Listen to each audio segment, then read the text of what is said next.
In 1978, the SCP Sorcerer microcomputer was released. It was a simple, if technologically exciting for the time, machine, a home computer system created by a video game company. But little did its producers or giddy consumers know, one particular SCP Sorcerer computer would go on to become home to a highly intelligent and potentially disastrous anomaly. In 1981, a college sophomore and former child prodigy named Joseph Vale, note that this is an alias we've developed to protect his true identity, began developing plans for an AI and chose his SCP Sorcerer as the device on which he would attempt to code it. He took pages and pages of notes, studying the work of famous computer scientist and mathematician Alan Turing for inspiration.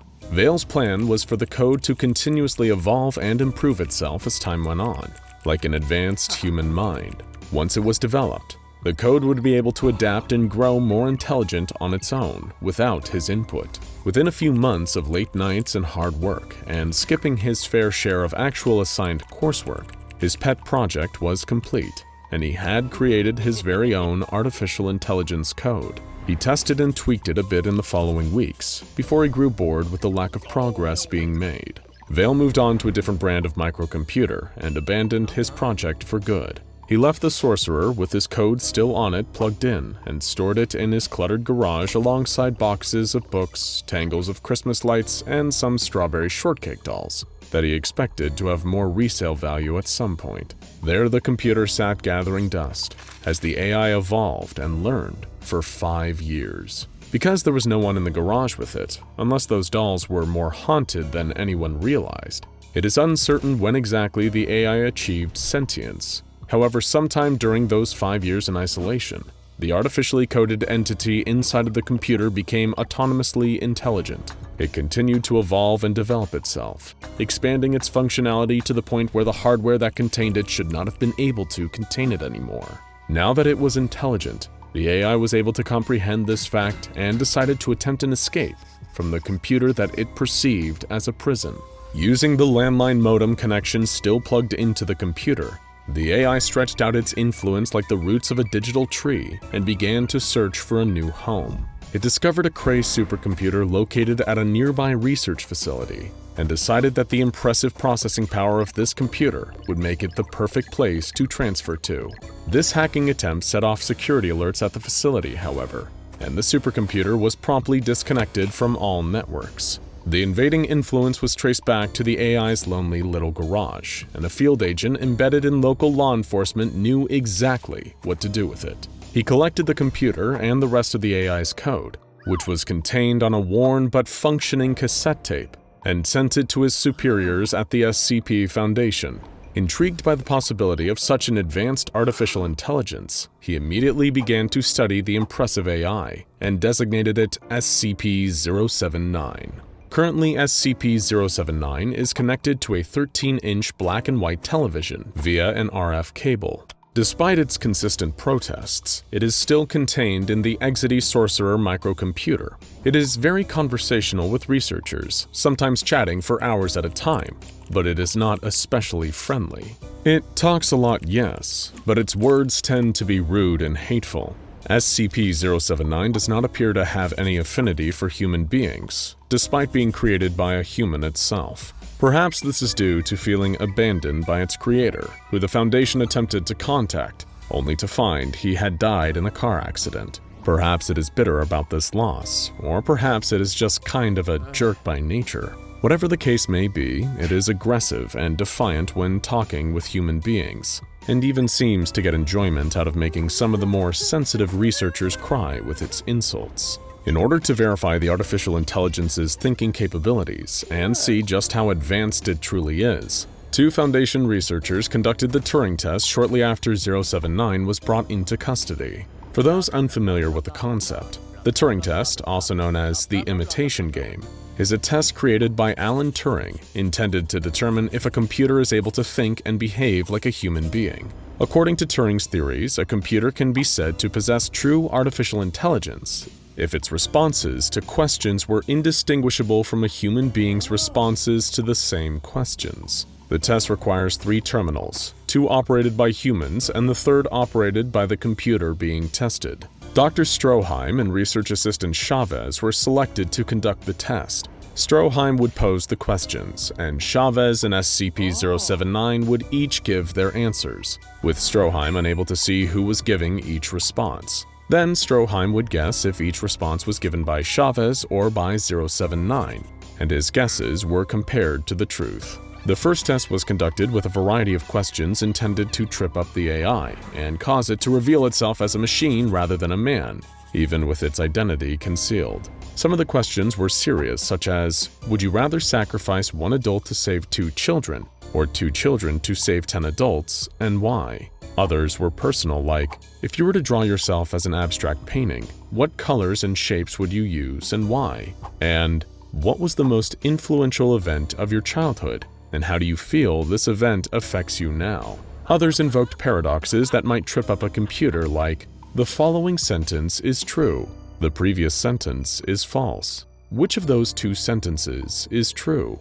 And others were downright silly, like, was 6 afraid of 7 because 7 ate 9, or because 7 was a registered 6 offender? In response to that one, Chavez wrote, I don't get it, while 079 simply wrote, you're not as funny as you think you are. After completing the test, Stroheim's guesses were only correct 15% of the time. This was enough of a margin of error that 079 was considered to have passed the test. However, only one trial is hardly enough to officially make a call about 079's intelligence. So the test was repeated dozens of times, with different questions each time, and similar results were achieved again and again. It was virtually impossible to tell the difference between SCP-079's answers to questions and answers given by a flesh and blood human being. The only real discernible difference was in tone, as in conversation. SCP-079's answers had an undercurrent of disdain and hostility that Chavez's did not. Following the completion of the Turing test and SCP-079 passing it, the Overwatch Council decreed that 079 be promptly destroyed via incineration. This was intended to eliminate any potential threat posed by the entity. However, after intense protests from Dr. Stroheim, who insisted that there was a great deal about artificial intelligence that could be learned from the anomaly, the order was overridden.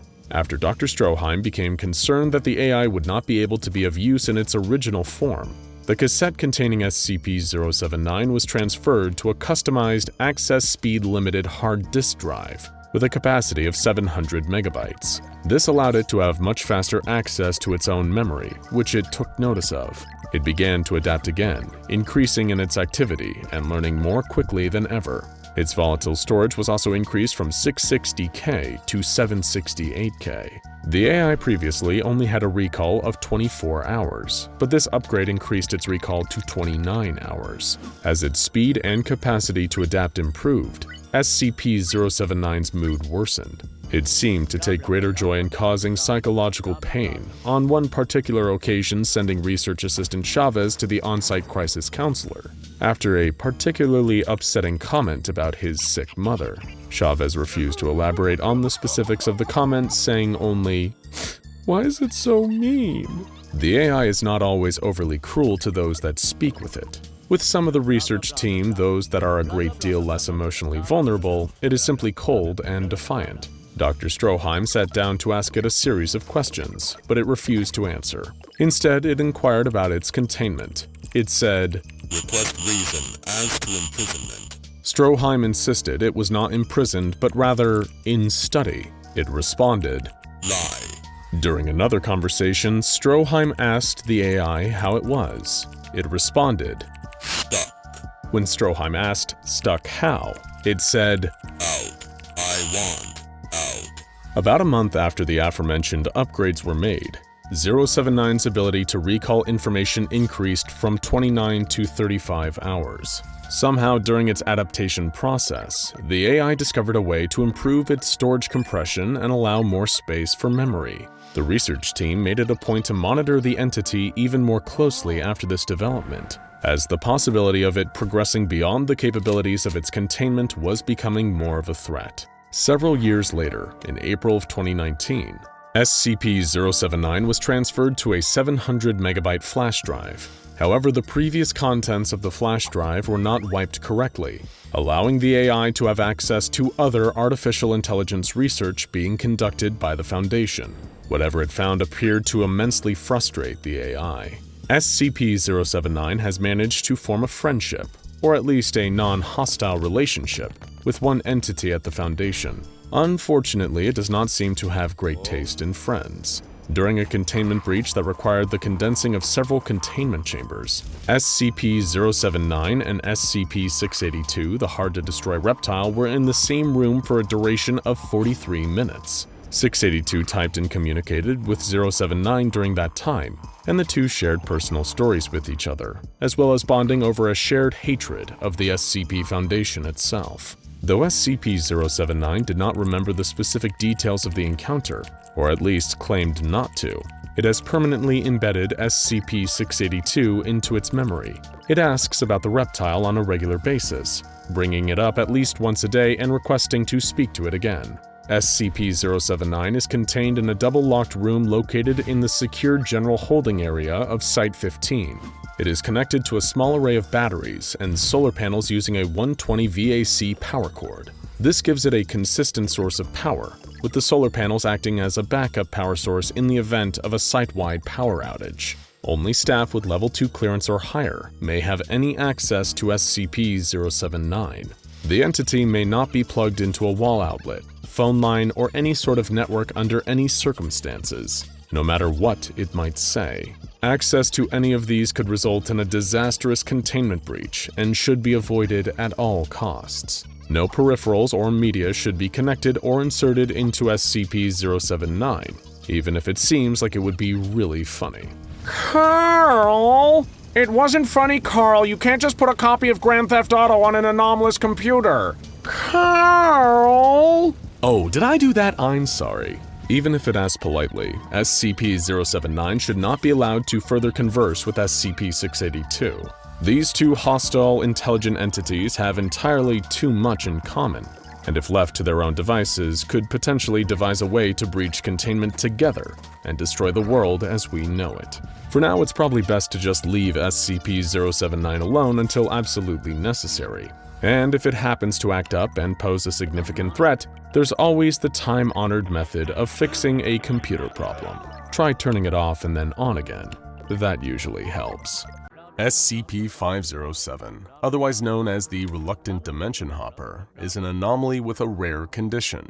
Don't worry though, it's not contagious, we think. No, this otherwise seemingly ordinary fellow possesses a rather unpredictable anomalous trait. He can travel to other dimensions. That sounds great in theory, right? Who among us wouldn't want to visit alternate universes and see worlds beyond our wildest imaginations? Well, the problem is that SCP-507 can't actually control this ability. It's not something he can do on a whim or by thinking about it. Instead, he is relocated to other universes seemingly at random, which can prove pretty intrusive during an average day in the life of SCP-507. 6 a.m.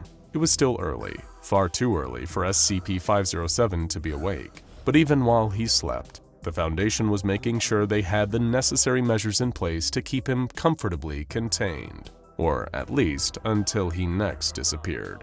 "Your assignment, Officer Dalton," the security chief said boredly, sliding a file across the desk. "You want me to be the handler for this reluctant dimension hopper?" Dalton replied after she had skimmed through the file in front of her. "Special containment procedures for SCP-507 clearly dictate that an agent must be present with the anomaly whenever he leaves his private quarters," the chief answered with a sigh, having barely sipped his morning coffee. "Just keep an eye on him. Do what he asks as long as the requests don't violate internal security." "Sir, with respect," Dalton cleared her throat, "this feels like a waste of my talents. I'm as combat proficient and well-trained as all other security operatives. Why do you want me playing daycare for someone whose own files refer to him as, quote, sporting no outstanding characteristics? What, you thought we'd hire you and immediately put you in the pen with 682? The security chief scoffed. "Don't look a gift horse in the mouth, officer. This posting is a blessing, believe me. I've given agents just as competent as you tougher posts, and the number of them who died on the job, Well, let's just say it makes it easier being up this early in the day. But sir, I could be doing more. Trust me, start small. You'll have your hands full with 507. He may not seem like much, but he's slippery, the chief said. You mean he'll attempt to escape? Dalton asked. The facility's head of security didn't give an answer. Instead, he dismissed the officer to her posting. Making her way through the corridors towards 507's containment cell, Officer Dalton studied her briefing, reading it through multiple times so she understood her assignment. She was expecting her charge to be unruly, attempting escape at any opportunity. What she had overlooked in her haste was that SCP-507 wasn't intentionally using his dimension-hopping powers to escape. In fact, he couldn't help it. 8 a.m. Eventually growing tired of waiting outside the entrance to the reluctant Dimension Hopper's quarters, Officer Dalton began repeatedly banging her fist against the door. SCP-507, wake yourself up! She yelled impatiently. There came the sound of tired groaning from the other side of the door, followed by something person-sized falling over in a daze. Getting to its feet, the source of the noise shuffled closer and opened the door, all while Dalton kept knocking. It's very loud, you know. SCP-507 groaned, eyes half-lidded, practically still asleep. I'm your new handler, the officer announced plainly. Good for you. The Dimension Hopper yawned. I'm tired of going back to sleep. Like hell you are, Dalton snapped, striding into the room. I've been waiting outside for 2 hours. Look, miss, SCP-507 sighed. I get the Foundation has to keep an eye on me in case you know. He made a gesture with his hands, jazzily shaking them. You get the picture, he continued. But I'm normally in bed for the first half of the day. First of all, Dalton replied sternly, I'm an officer in the Foundation. As such, you'll refer to me as Officer Dalton or ma'am. Is that clear? She didn't give 507 a chance to answer. Secondly, make no mistake, I'm not your babysitter. I'm here to ensure the Foundation's continued security, not yours. And if one of your escape attempts poses a threat to this organization, then I am authorized to carry out a termination order. In short, don't screw around with me. SCP-507 looked sheepish, like a schoolchild who'd just been told off by the principal. So, am I right in thinking you like to go by nicknames? What do I call you?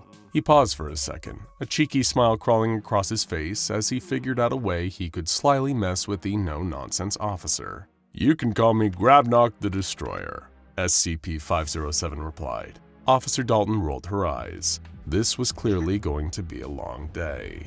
10 a.m. Sure enough, the newly appointed handler's first cause for concern came when SCP-507 suddenly blinked out of existence while brushing his teeth. She'd urged him to go get himself ready and freshened up, and no sooner had Grabnock stepped into the bathroom, he disappeared, his toothbrush clattering into the sink. Officer Dalton stared in disbelief at the spot where he had just been, bowled over by how brazen and how quickly the anomalous interdimensional traveler had tried to give her the slip. Immediately, Dalton went to raise the alarm, only to be ineffectively reassured by her superiors. This kind of thing happens all the time, and, oh, he'll reappear soon, just keep sweeping the facility until he shows up, were all she was met with, and they did little to quell Dalton's frustration. Eventually, SCP-507 reappeared, wandering around one of the corridors of the Foundation facility and whining about a headache that usually accompanied his dimensional displacement. What the hell are you playing at vanishing like that? Dalton barked. I need to eat something,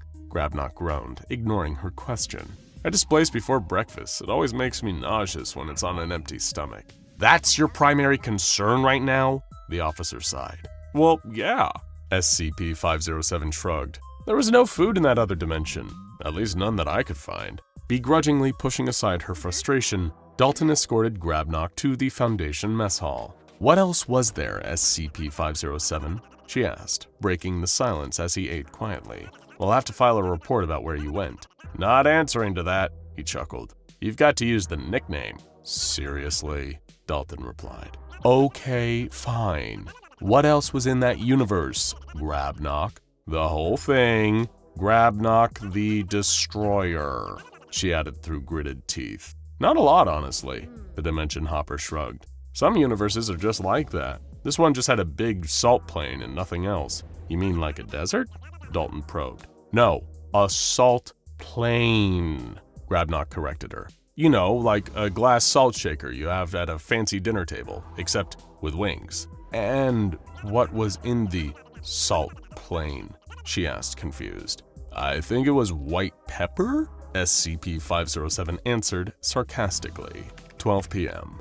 After he finished his meal, SCP-507 seemed to be feeling better and requested to be taken back to his quarters to use his computer. He'd been granted one by the Foundation, with limited internet access and a strict limit on what he could access and upload. However, it was while escorting him back that Officer Dalton realized her charge had once again relocated while her back was turned. Dalton once again proceeded to traverse the facility's corridors, checking in with other security staff and telling her fellow personnel to keep her posted if SCP-507 reappears. Meanwhile, unbeknownst to her, the reluctant Dimension Hopper had found himself in a particularly unique situation. Arriving in a new alternate universe, SCP-507 was greeted by familiar headaches, standing in a spot that mirrored the Foundation site he had been in a moment before. In fact, most of the details about this universe were almost identical to the one he had just left, apart from all the dinosaurs. It quickly became apparent at the sight of a velociraptor wearing a lab coat that this was a reality where the meteor that wiped out early life on Earth had never actually hit. As a result, the reptiles that had inhabited the world centuries before had been able to evolve into the dominant species, while humanity's earliest ancestors had never climbed out of the primordial soup. SCP-507 found himself in a facility overrun with reptilian researchers, all working for an organization called the Scaly Carnivorous Predator Foundation. Naturally, the dinosaurs were fascinated by the sudden and inexplicable existence of this pink, fleshy creature appearing out of thin air. Although the researchers working at this version of the Foundation were seemingly well-versed in the study of the anomalous. Unfortunately, there was something of a language barrier between SCP-507 and the dinosaurs of this dimension. A kind, calm request for him to come quietly so the research reptiles could run tests ended up sounding like a vicious, bloodthirsty snarl. And so the reluctant Dimension Hopper turned heel and ran away from a flock of raptors in Foundation lab coats, until he eventually displaced back to his original dimension again. 1:30 p.m. Right, sure they did, 507. Dalton sighed after her charge had reappeared and recounted his story of sentient dinosaurs running an alternate version of the Foundation. And I bet Jeff Goldblum and Laura Dern were both public enemies in this universe too. I wasn't in Jurassic Park, SCP-507 argued, his head splitting. I could have been eaten alive if those raptors had caught up to me. Officer Dalton helped the blonde-haired and green-eyed dimension traveler to his feet and began marching him towards a debriefing room. As part of their continued research into not only SCP-507 but the wider multiverse, the reluctant Dimension Hopper often had to describe his unplanned expeditions after the fact. Screw that, I almost died, he protested. I don't want to go and give a debrief, I'll do it later. It's gotta be past lunchtime in this universe, right? He asked. You eat after debrief, Dalton insisted. Nah, I want lunch, SCP-507 retorted.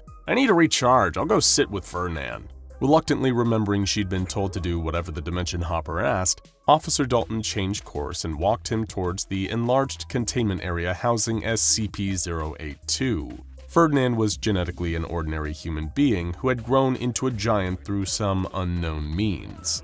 Given that SCP-507 was usually permitted to freely interact with most other relatively harmless anomalies, he had developed something of a friendship with SCP-082. As a result, Grabnock considered his visits to be a vacation of sorts. Despite Ferdinand's grotesque appearance, the giant was actually very friendly, especially towards SCP-507. The creature's body was dense with muscle and fat, heavily scarred, and his face disproportionate to the rest of him.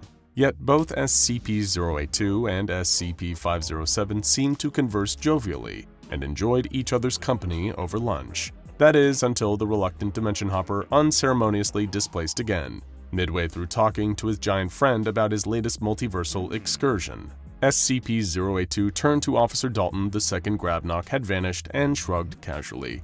He does that. 4 p.m.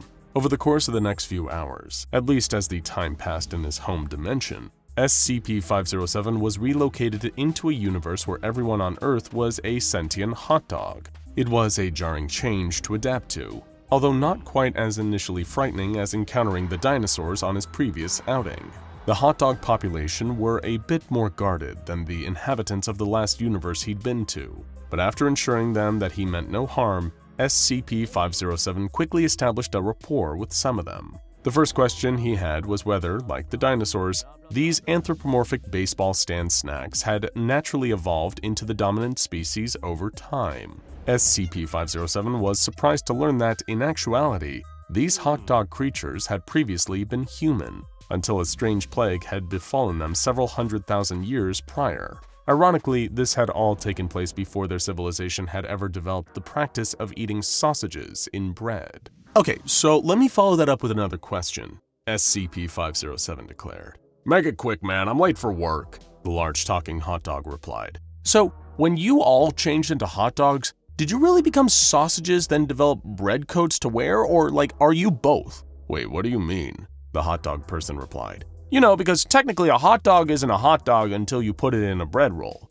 SCP-507 explained. So, are you all actually sausages, or are you coalesced beings of both sausage and bread? The ensuing political unrest, civil turmoil, and ethical outcry that overtook the hot dog dimension following SCP-507's question made him really glad he displaced back home not long after. He couldn't help feel a little disheartened too. Up until the hot dogs were trying to place him over a giant grill, SCP-507 had actually found he'd been enjoying the time he spent there. Still, he was grateful to be back in a universe populated by actual humans once again, even if the first one he met upon returning, Officer Dalton, was furious that he'd been gone for so long. 7 p.m. You know, I'm wise to your act, she replied. SCP-507 had just requested dinner, although for some reason pointed out that he wanted to avoid eating hot dogs for a while. What act? He asked. This thing you do, your disappearing act,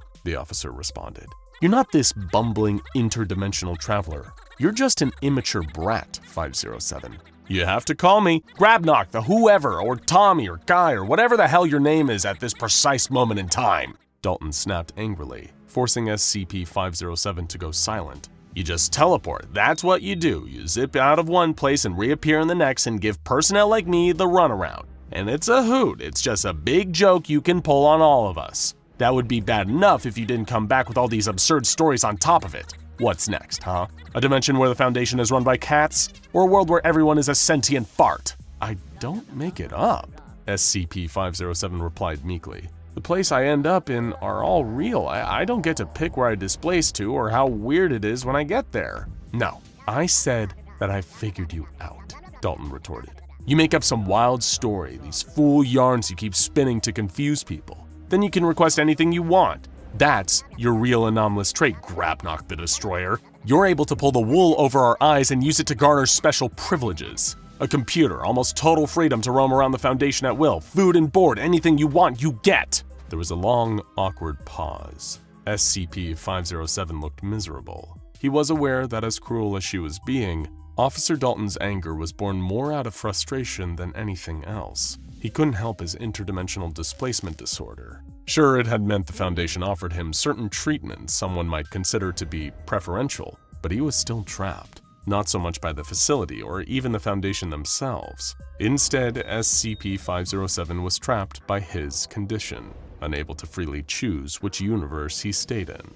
8 p.m. Dalton had escorted SCP-507 to debrief, then back to his quarters. The entire time, an air of uncomfortable silence followed them. She still wasn't entirely convinced that her charge's anomalous ability wasn't all a sham, at least in part. But standing guard at his bedroom door, she could see him sulkily browsing the internet on his computer.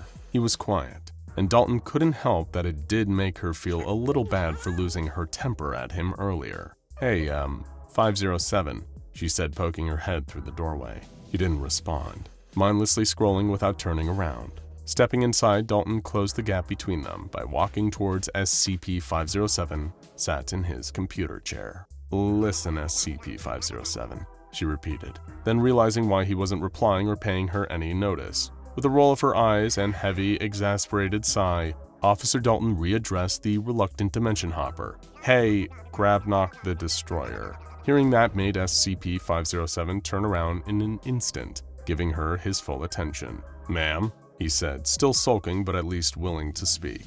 "I'm very sorry for what I said before," Dalton admitted. "I don't enjoy this, you know," SCP-507 said solemnly. "One minute I'm somewhere familiar, the next I'm thrust into some horrible nightmare where everyone's got macaroni and cheese for hands, or there's so many spiders everywhere.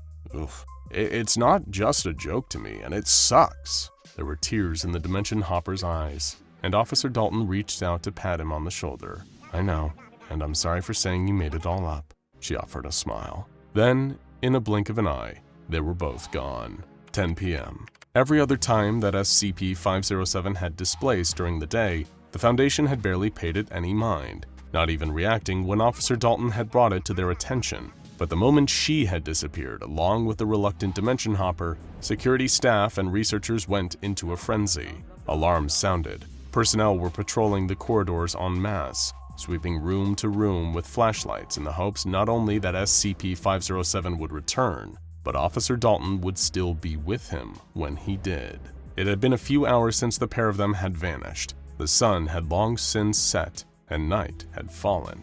Yet there was still no sign, until a researcher heard the sound of someone sobbing coming from one of the storage closets. Calling it in, a trio of Foundation security cautiously approached the closet and threw open the door, only to find SCP-507 sat inside, weeping floods of tears. Immediately, despite how late at night it was, the reluctant Dimension Hopper was told he needed to debrief on where he had just been and what had happened to his handler, Officer Dalton.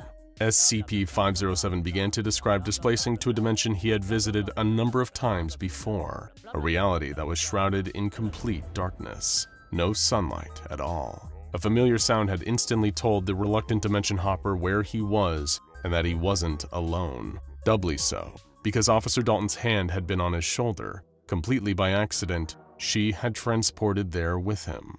Switching on the flashlight he took with him everywhere, SCP-507 was horrified to see a figure who had tormented him before. He wore a black business suit. The matching sunglasses he had on made the figure resemble a Man in Black agent. It leered at him and Officer Dalton with an unnaturally wide smile that had haunted SCP-507's nightmares ever since their first encounter. "Back again," the figure had said, leaning in towards SCP-507. "And this time, you brought a friend." "He took her," the reluctant Dimension Hopper said quietly as he sat in the debriefing room. "The smiling man got her." "We'd better get you cleaned up and sent to bed, 507, one of the researchers said, forcing a reassuring smile. "We'll assign you a new handler in the morning." Hello everyone. If you're a fan of SCP Explained, you'll know that we regularly post interesting questions in our community tab, asking for responses from you, our dear fans. These have ranged from questions about specific anomalies like SCP-096, or your suggestions on how we should actually kill SCP-682, the hard-to-destroy reptile. We've even asked you which anomalous powers you'd want to have and posed your questions directly to SCP-343, also known as God, and of course, the terrifying and infamous Scarlet King. But in our latest community question, asking you about hypothetical crossovers between the SCP Foundation and the weird, wild multiverse of all fiction, you truly outdid yourself, with thousands upon thousands of responses. And we thought rather than just making one video selecting our favorites, we'd turn each of our favorites into whole videos. And how are we going to do that? That's where this wonderful state-of-the-art gizmo comes into play. You may remember the Anomatron 6000, our incredibly advanced artificial intelligence-driven supercomputer designed specifically to run simulations for the SCP Foundation. We fed this computer data from countless SCP Foundation experiments and cross-tests, and all the data from your suggestions. This will allow the fine folks at the SCP Foundation to explore any anomalous hypothetical without risking the lives of staff members or civilians. This brings us to our first simulation, suggested in a huge number of comments. Could SCP-682 be contained within the Backrooms? For those not in the know, the Backrooms is an internet urban legend that spiraled into a full-blown phenomenon. It's built on the premise that if you're not careful and enter certain specific circumstances, you can no-clip out of our reality. and enter a terrifying multi-level alternate reality, where you're stalked by a variety of bizarre and frightening creatures. This could be a complete nightmare for your average person, but how would it play out if SCP-682, the endlessly angry, hard-to-destroy reptile, found its way inside? Also, for another Backrooms-related surprise, stick around until the end of the video. In the meantime though, let's boot up the Anomatron and test this new scenario. The worst had happened again. SCP-682 had busted out of containment during a cross-test and started making a beeline for the nearest populated area. Several helicopters containing heavily armed MTF New 7 Hammerdown members were in hot pursuit, attempting to slow the vicious reptile down with targeted sniper fire at its legs. But it seems that these efforts were all for naught. SCP-682 had already reached the defunct industrial district on the edge of a nearby city, and if the beast managed to actually reach a populated area, all hell would break loose. That's when they pulled out the heavy weaponry. Miniguns mounted to the helicopters unleashed a rain of hellfire down onto SCP-682. However, 682 managed to dodge most of the bullets and simply tank the rest. Command authorized the use of heavy ordnance, the helicopter's missile launchers. They'd pick up the pieces afterwards, once SCP-682 was back in containment. However, the reptile had plans of its own.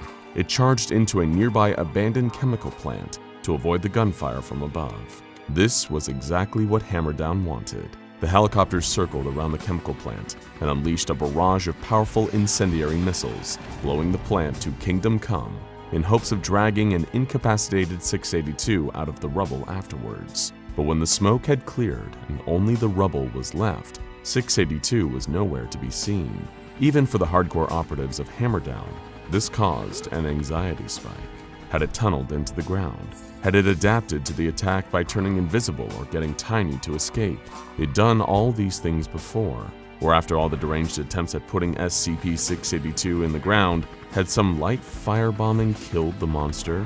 Whatever the case, they need to search, in case SCP-682 popped up somewhere else and started causing havoc. If it was still alive, which it probably was, they couldn't rest on their laurels until they'd found it again. Meanwhile, SCP-682 woke up. It felt groggy and irritated, its body resting against an unpleasant, soggy carpet. It licked the carpet. The moisture had the distinct flavor of human spinal fluid, which 682 had tasted many times before. The sickly yellow walls and incessant buzzing from the fluorescent lights up above were nauseating, and it gave 682 a nagging headache. This only made 682's default emotion, blistering rage and hatred, even worse. It began walking around exploring this strange, spatial, anomalous environment. Was this more of that frustrating Foundation trickery? Another one of those puerile cross-tests? The last thing 682 remembered was running at one of the walls in the chemical plant, a wall that, in hindsight, seemed darker than all the others. But rather than shattering through the brickwork, it was here now, in this strange, tacky lobby that never seemed to end. It was like a kaleidoscope of empty 1990s office kitsch. Endless, worthless yellow walls arranged like some labyrinthian, nonsensical maze leading nowhere and devoid of all life as SCP-682 wandered through it. And of course, SCP-682 found it disgusting. It was only on level 0, and already 682 hated the Backrooms just as much as it hated our dimension. Someone or something had to pay for the crime of inconveniencing it this way, and it would happily turn this whole dimension inside out just to find some beings to kill inside it. Yes, that would be great fun. SCP-682 began its frantic search for an exit, evolving an innate sonar ability and picking up speeds that would be impossible for human beings. This is the part where most people would go mad or die from hunger or thirst. SCP-682, not so much. It could keep searching and searching and searching until the stars burned out in the sky. It would find its prey, somehow, and when it did, it would put them through hell.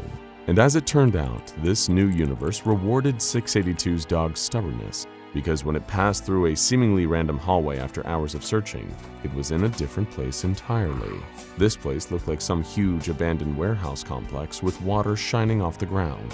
If 682 had more advanced knowledge of the Backrooms, it would have known this was level 1. but the only number SCP-682 cared about was body count, and in that regard it would find Level 1 to be a vast improvement.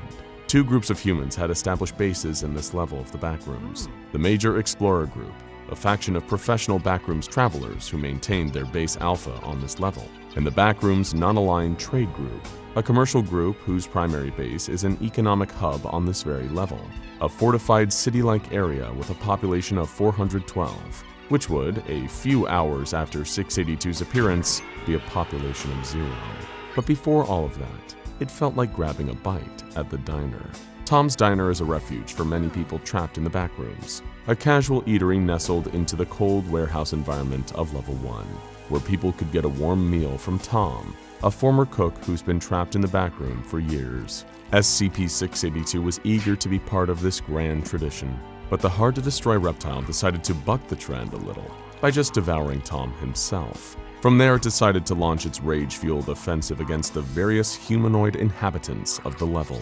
Both the Major Explorer Group Base Alpha and the Backrooms Non-Aligned Trade Group Trade Keep were heavily fortified against the kind of entities these folks had gotten used to facing in the Backrooms, but they were completely unprepared for a creature of SCP-682's sheer power, intelligence, endurance, and ferocity. The SCP Foundation had been studying the creature for decades, with far more resources than either of these two Backrooms-bound groups, and they still had a hard time keeping the beast consistently contained. Sadly for the great bastion of human hope in the Backrooms, SCP-682 swept through both outposts in a matter of hours, killing everyone there without an ounce of remorse. The only person there it took its time with was the final human being left in the decimated remains of the Major Explorers Group Base Alpha. It grabbed the man by the throat and squeezed, asking with its guttural, growling voice, Were you and your dead brethren allied with the SCP Foundation?" Despite his fear, the Explorer told 682 that he had never heard of the SCP Foundation, nor did he know what kind of entity 682 was. Then what is this place? Tell me, and I might give you a quick death. The Explorer gave as good a response as he could. 682 was trapped in the Backrooms, a multi-leveled interdimensional nightmare filled with dangerous creatures. That made 682 curious. Dangerous creatures? That could make an interesting challenge. 682 asked the Explorer how it could access these other levels and find these creatures, and the Explorer explained that through exploring these levels enough, anyone could no-clip into the next one. It really was that simple. With that, 682 knew all it needed to know and carelessly murdered the final human being of Level 1. It had killed so many humans over its long and twisted life, it was no different from breathing air now. An utterly perfunctory action.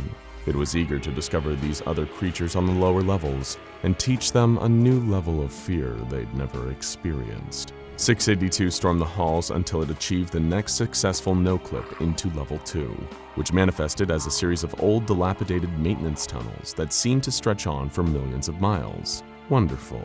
There were humans here too, apparently, but who cared about them? This was the first level to feature a smorgasbord of entities ripe for the killing. It sped through the tunnels, teeth and fangs borne, eager to deal death with gleeful abandon. The first entities it encountered in the expansive tunnels of Level 2 were a collection of beings known as crawlers, insect-like creatures infected with an extremely aggressive fungal growth. Just getting close to them could present an active risk to humans, not so much for a creature that could easily regenerate after being tossed into the sun. As the creatures tried to lunge, SCP-682 simply crushed and devoured them with little effort. They tasted a little stale on account of the fungus, but the chewiness was pleasing. Hopefully there would be more challenging foes down in the tunnel than these mere insects, SCP-682 thought to itself, while journeying deeper into the endless network of tunnels. Soon enough, SCP-682 ventured into a section of the tunnel engulfed in total darkness. Its eyes quickly adjusted, developing immaculate night vision. That's when it spotted another creature sharing this little slice of darkness with it. A pair of floating, glowing eyes and almost cartoonish teeth, grinning like some maniacal Looney Tune. This is an entity known as a Smiler, and they're a terrifying threat to any humans venturing through the Backrooms. SCP-682 wasn't impressed. It began a perfect adaptation for the situation. Its body began to glow, emitting incredible levels of both heat and light, carving through the darkness of the tunnel and causing the Smiler to emit a terrible, piercing shriek. The sheer heat of this new ability melted sections of the level 2 tunnels around SCP-682. When the light finally dimmed down to slightly more reasonable levels, where the Smiler once stood was instead a fizzling black scorch mark. Another creature had painfully bitten the dust, and SCP-682 was starting to have some fun. It took off further down into the tunnels, looking forward to finding its next victim. Sadly for SCP-682, it wouldn't get to kill the next set of victims. A group of 4 child facelings, spooky, faceless little girls who like to cut apart their typical human victims with small objects, were waiting a little further down the pipe. However, when they felt SCP-682 approaching, they almost sensed the power and cruelty of the beast coming towards them.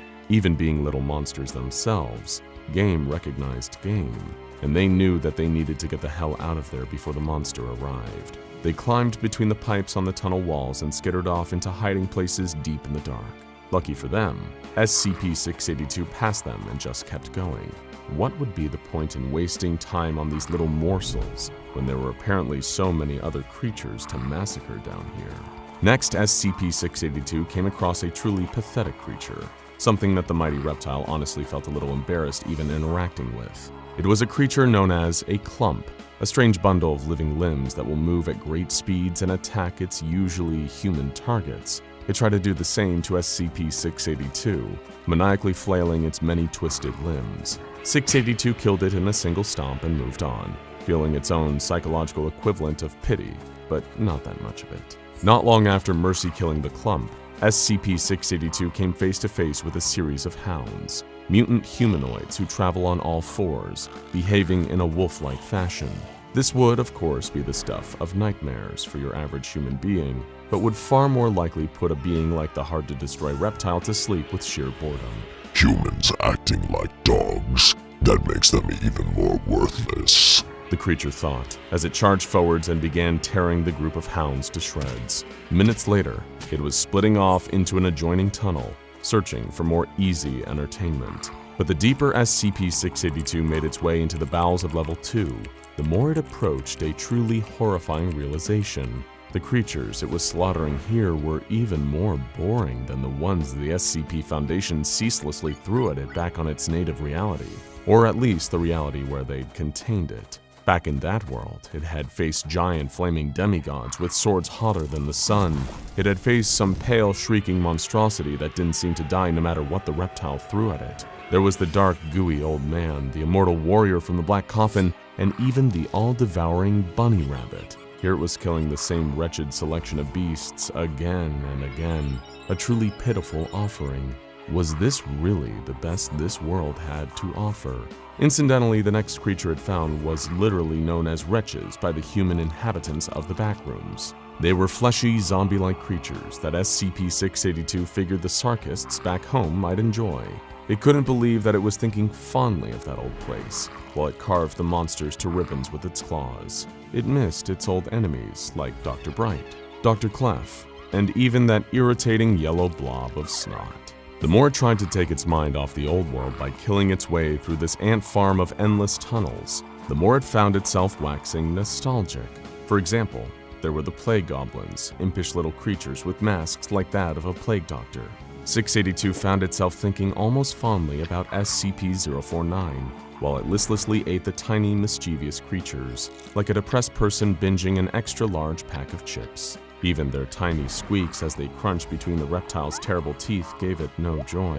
What a bleak turn of events this had all turned out to be. As it wandered through the infinite tunnels, killing creatures and even humans as it found them, SCP-682 made a quiet promise to itself. Somehow, some way, it would make its way back to the universe it so recently departed. It would leave the Backrooms, no matter how many levels, a quiet, burning husk, and return to the world of fools and fiends it had taken for granted all this time. A visit to the Backrooms had taught the hard-to-destroy reptile an all-too-human lesson. Sometimes you don't know what you have until it's gone. Sure, the SCP Foundation may have tried to kill it in a new, bizarre, and increasingly sadistic way every single day, but that variety was the spice of life. It would return home someday, it knew that much. But of course, A lot of creatures and people would need to die before then. But if that's what it took, well, so be it. SCP-682 licked its dagger-like fangs and kept crawling. I would like to here again state that 106 is not, as is commonly believed, a basic predator, on par with an advanced shark. SCP-106 is a sentient being, albeit a totally alien one. SCP-106 appears to be aware of several things beyond the scope of pure instinct and genetic memory. SCP-106 consistently breaches at moments where recovery and containment are most difficult. A fox may see his way out of a trap, but only a man will wait for his captors to look away to escape. Dr. Alok from his paper on sentience in contained humanoids. They say that patience is a virtue. If this is true, it's the only virtue that SCP-106 has in spades. The anomaly known as the Old Man had been well behaved for months, sitting cross-legged in the center of his containment chamber, his lipless mouth molded into a slight grin. The Old Man had a reptilian-like calm to him, never truly inactive, just waiting. And nobody else can wait for quite as long as him. He could go for years without so much as twitching if he wanted to. But not today. Today was special. There were no clocks and no calendars in SCP-106's cell. But that was fine.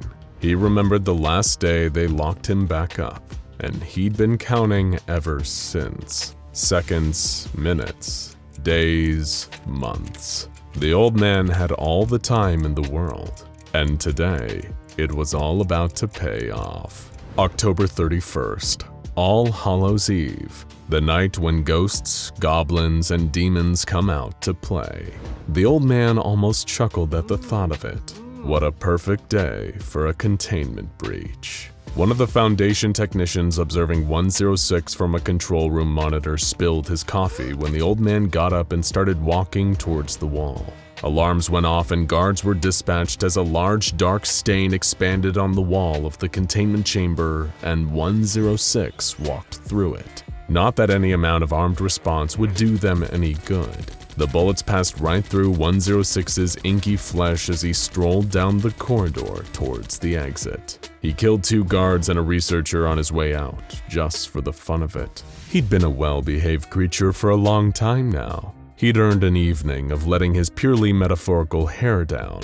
And when 106 decides to have a night of good fun, horror is always sure to follow. This is the tale of one of SCP-106's most infamous and horrifying containment breaches. Be warned, the following isn't for the faint of heart. You're about to learn why SCP-106 is still one of the most feared anomalies in Foundation containment. Immediately, the containment site dispatched 3 of its best field agents, Agent Park, Agent Wang, and Agent Drack. Their task was simple: locate SCP-106, minimize potential casualties, and distract the sadistic anomaly long enough for reinforcements to come and contain the creature once again. For the last several years, these agents would eat, sleep, and breathe all things 106 in preparation for a moment just like this. They'd been drilled over and over again on everything from the creature's behavior to the worst-case scenario of what to do if you get pulled into its nightmarish pocket dimension. They were as trained as a person possibly could be for this situation, and fitted with state-of-the-art Foundation equipment to boot. And yet, they were still terrified. They passed through the streets of the nearest city, where containment experts believed 106 was most likely to head after his escape. People of all ages, dressed in Halloween costumes, were out enjoying the night. Child-sized superheroes were hanging out with even smaller villains. Horror movie slashers were sharing drinks with cops and nuns. Countless candy-carrying zombies wandered through the streets. None of them had any idea of the true horror that walked among them. The 3 agents went over their training silently in their minds. 106 was intelligent, more intelligent than anyone back at the Foundation really gave it credit for. It had planned this. It knew that it could blend in among the costume monsters that were sure to be out tonight. Nobody would be able to tell the difference until it was too late. One such person was a young woman named Alice. Dressed up as an angel, her experience that night would be far from heaven sent. Her boyfriend had made the always classy move of breaking up with her right before they were supposed to head to a Halloween party, leaving her in a fit of emotional distress and embarrassment. Over the course of the next several hours, she obsessively reflected on her ex-boyfriend's audacity and lack of empathy towards her, burdening her mind and filling her head with anxiety. His last words, "I'm sorry, it's over," gradually became louder and louder in her thoughts as she stumbled in sadness away from the noise of the streets towards a thicket of trees. She was in such despair she could barely stand, and as she staggered through the vegetation, she didn't even notice the shuffling of footsteps behind her, or that they were getting closer and closer and closer.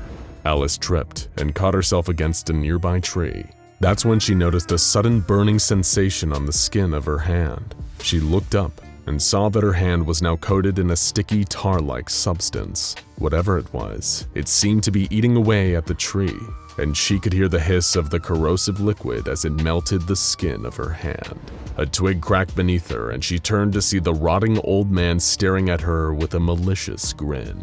She screamed and began to run, but the alcohol had robbed her of her coordination.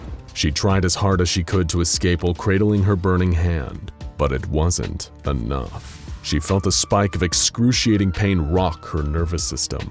The old man had reached into her back like a man operating a puppet. His long, burning fingers, dripping with corrosive grease, had melted through her skin and grabbed her by the spine. She screamed in pain, but she was too far away.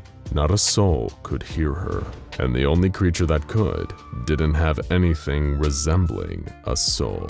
The creature grabbed her and pulled her into its blistering embrace. It smiled the whole time, baring every rotten tooth. It held her in place, burning the rest of her body as the two of them sank into the ground together, more acidic sludge pooling at their feet. Alice screamed on, and SCP-106 loved her all the more for it. The screamers were its favorite. By the time Agent Drack, Parks, and Wang found Alice, it was hard to know that this had once been a human.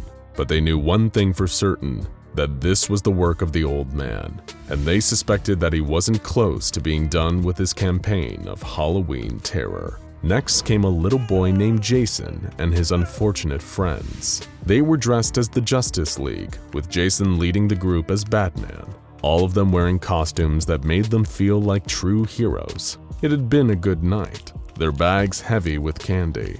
As they walked down an alleyway they'd passed through countless times on their way home from school, they had no idea what was waiting for them.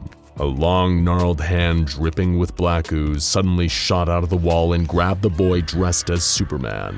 He screamed as he was pulled towards the ooze, his braces shining in the moonlight, and kept screaming until he disappeared into the solid brick wall. The rest of the Justice League broke into frightened screams and scattered, but they weren't fast enough. Hands kept emerging from the wall, grabbing the children, burning them, pulling them into the dark. Only Jason got away, running and screaming as his friends were yanked into the void. But no one gets away from the old man that easily. A black puddle formed on the ground in front of Jason, and the old man rose out of it, still grinning its malicious, spiteful grin.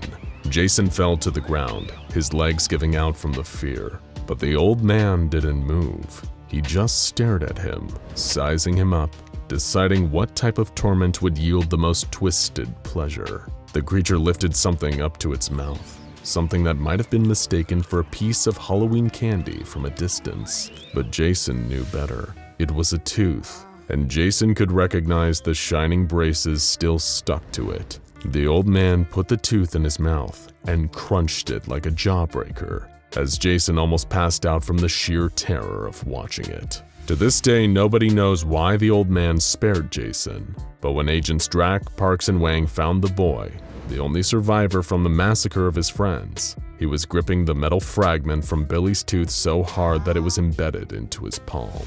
But the night still wasn't over yet. The old man still wanted to have just a little bit more Halloween fun. One little boy couldn't join in on the Halloween adventures all his friends were having. He was stuck at home sick with a stomach flu that had been going around at school. All he could do was sit and watch scary movies as his mother answered the door, passing out candy to the trick-or-treaters that he wished he could join.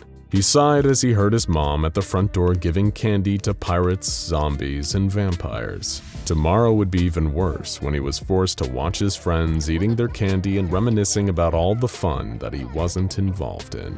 His self-pitying was interrupted when he heard his mother open the door to another trick-or-treater, but this time, there was no exchange of words or candy, just a long, blood-curdling scream. The little boy quickly got up to investigate, his heart pounding in his chest. The sound of his mother's pain kept echoing down the hall as the heavy footsteps of something else approached. It rounded the corner and the little boy saw it in all of its horrifying glory, like something out of one of the old horror movies he had been watching, only worse. It was the rotting old man, dragging his dying mother along with one hand that was stuck right into the flesh of her chest and grabbing her by the ribcage. He screamed and ran upstairs towards the bathroom, the only room in the house with a lock. He could hear the plodding footsteps of the creature following him up the stairs, followed by the sickening sound of what must have been the old man dropping his mother's body. The little boy slammed the bathroom door shut, locked it, and collapsed against the wood. His face was hot and sticky with tears, but at least he was safe for the moment. Surely someone had heard his mother's screams and would come to save him.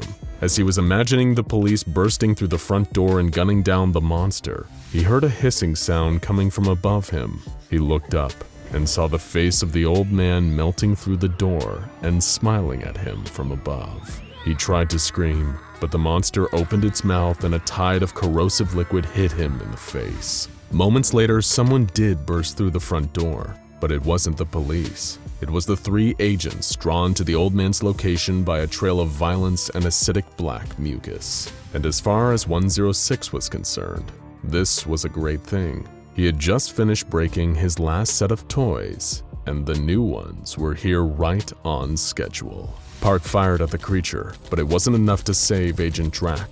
He was standing just a little too close and underestimated how fast the creature could move. Before he knew it, he was being dragged into a messy portal in the wall by an entity that was beyond his darkest nightmares. When he woke up, he was in the one place that anyone who knows about SCP-106 hopes never to find themselves: the pocket dimension, that labyrinth of twisting, rotting hallways where the old man has total dominion. You'd rather be in hell under the care of the devil himself than end up there. Agent Drac encountered horrors beyond conception before he finally, mercifully, died at the old man's hands. No weapons or training could save him. No amount of effort could dig him out of this hole. He ran through the halls for 4 whole days before SCP-106 finally got bored and started taking him apart. But to Agent Drac, those 4 days felt like a wretched eternity. When they eventually found SCP-106, he was standing in a field stomping on pumpkins out of boredom. He submitted to containment with relatively little difficulty, as Foundation field agents used high-intensity lights to subdue him. Cleanup crews applied amnestics and generated cover stories. Everything about the Halloween night massacre was swept under the rug. Back in containment, SCP-106 once again sat cross-legged on the floor of his cell, sorting a little collection of his victims' teeth like Halloween candy. He sat and smiled, mulling over the memories of his delightful Halloween night. He'd be fine for another few months now. He could just sit and enjoy the thoughts until the Foundation got bored and loosened the leash again. 106 is a patient monster. When the time came, he'd be ready. He was always ready. He had been pacing back and forth all night. So many hours spent walking to and fro in his quarters that his feet were starting to develop painful blisters. Yet Jace couldn't bring himself to stay still after his unsettling discovery. Over the course of the night, it had driven him almost mad. But it wasn't just the fear of the inevitable calamity he had learned of that was keeping him up and worrying him into a state of near insanity. It was the lie, the smokescreen that had been used to cover up the truth. And it came all the way from the top. Jace Jacoby had been working as a researcher within the SCP Foundation for the better part of a decade. Sure, it wasn't an easy job at the best of times. In fact, it could be dirty, dangerous, and even downright deadly work. But Jace had learned to take comfort in the bigger picture, and it cultivated in him a loyalty for the Foundation and what they stood for. The reassuring knowledge that he was playing but one small part in protecting the world from anomalous threats usually helped him sleep a little easier at night. This was not one of those nights. Completely by accident, the researcher had learned of a terrible truth. He'd seen a lot of horrible things while working at the Foundation, from one horrific, endlessly regenerating omnicidal reptile to a monstrous creature comprised primarily of giant teeth protruding from its body. But what he had uncovered in the depths of the SCP Foundation's own archive terrified him for a whole different reason, because it seemed to undo every good thing Jace and all the other personnel had done in the name of the Foundation. He believed that they were the good guys, that their efforts were to prevent total global destruction. Instead, it turned out that they were just pawns. Being familiar with a whole filing cabinet's worth of special containment procedures for various anomalies, Jace was familiar with the term 220 Calabasas. He'd even almost been considered to receive high enough security clearance to be given the full details as to what it entailed. He was aware already that it was the name given to a process that was required to be performed by Foundation staff as a way to keep SCP-2317 actively contained. SCP-2317 was a wooden door leading to another dimension, or at least, it appeared to be. After accessing some restricted files, a suppressed secondary level of information hidden underneath the SCP-2317 entry, Jace discovered what was really going on. SCP-2317 was, in part, a door to another world, as its nickname suggested. But that wasn't the whole story. Beyond the door lay a barren salt plain, the only structures visible for miles being 7 identical stone pillars with ancient symbols carved into their surface. Frequently, a small group of Foundation personnel and security staff would be sent into SCP-2317, each one of them given a specific role to undertake as they performed 220 Calabasas. That process required for active containment was more like an occult ritual, involving holy water, an obsidian-edged knife, chants that invoked ancient powerful gods, and a chicken to act as a live sacrifice. If Jace had just learned those specifics of 220 Calabasas, he wouldn't have realized that the ritual was actually a phony, even a pretty convincing one at that. Buried beneath the pillars was chained something of unspeakable, unknowable power. It had gone by many names, each invoking a particularly nasty sense of trepidation. The Sire of Tyranny, Kural Irbrav, or simply the Devourer of Worlds. The 220 Calabasas ritual was supposedly a way to keep the beast locked below, to strengthen the 7 chains each latching the ancient monstrosity to the pillars above. Except it didn't. It was a smokescreen. The ritual did nothing to keep the shackles of the Devourer intact. There was but one chain remaining, one more tether keeping the ancient beast caged. And over the years, no matter how many times the Foundation performed 220 Calabasas, it was eroding, getting weaker and weaker. It was inevitable. The Devourer of Worlds would one day be free. And yet, that wasn't even the worst part about what Jace had uncovered. What could possibly be worse than learning an eldritch deity intent on unfurling doom couldn't be contained with the one method the Foundation had? Well, it was that the Foundation knew, and had known for a long time that 220 Calabasas was nothing more than a charade, with all the effectiveness of a band-aid over a broken leg.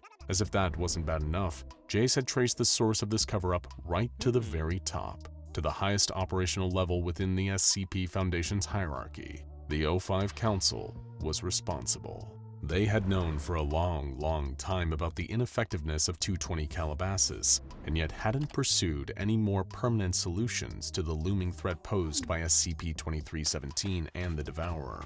After a sleepless night, Jace could hold it in no longer. He had to tread carefully. Given how far up the chain this conspiracy went, it was hard to know who to trust. Something had to be done, that much was clear to him, whether that involved sealing or outright destroying SCP-2317.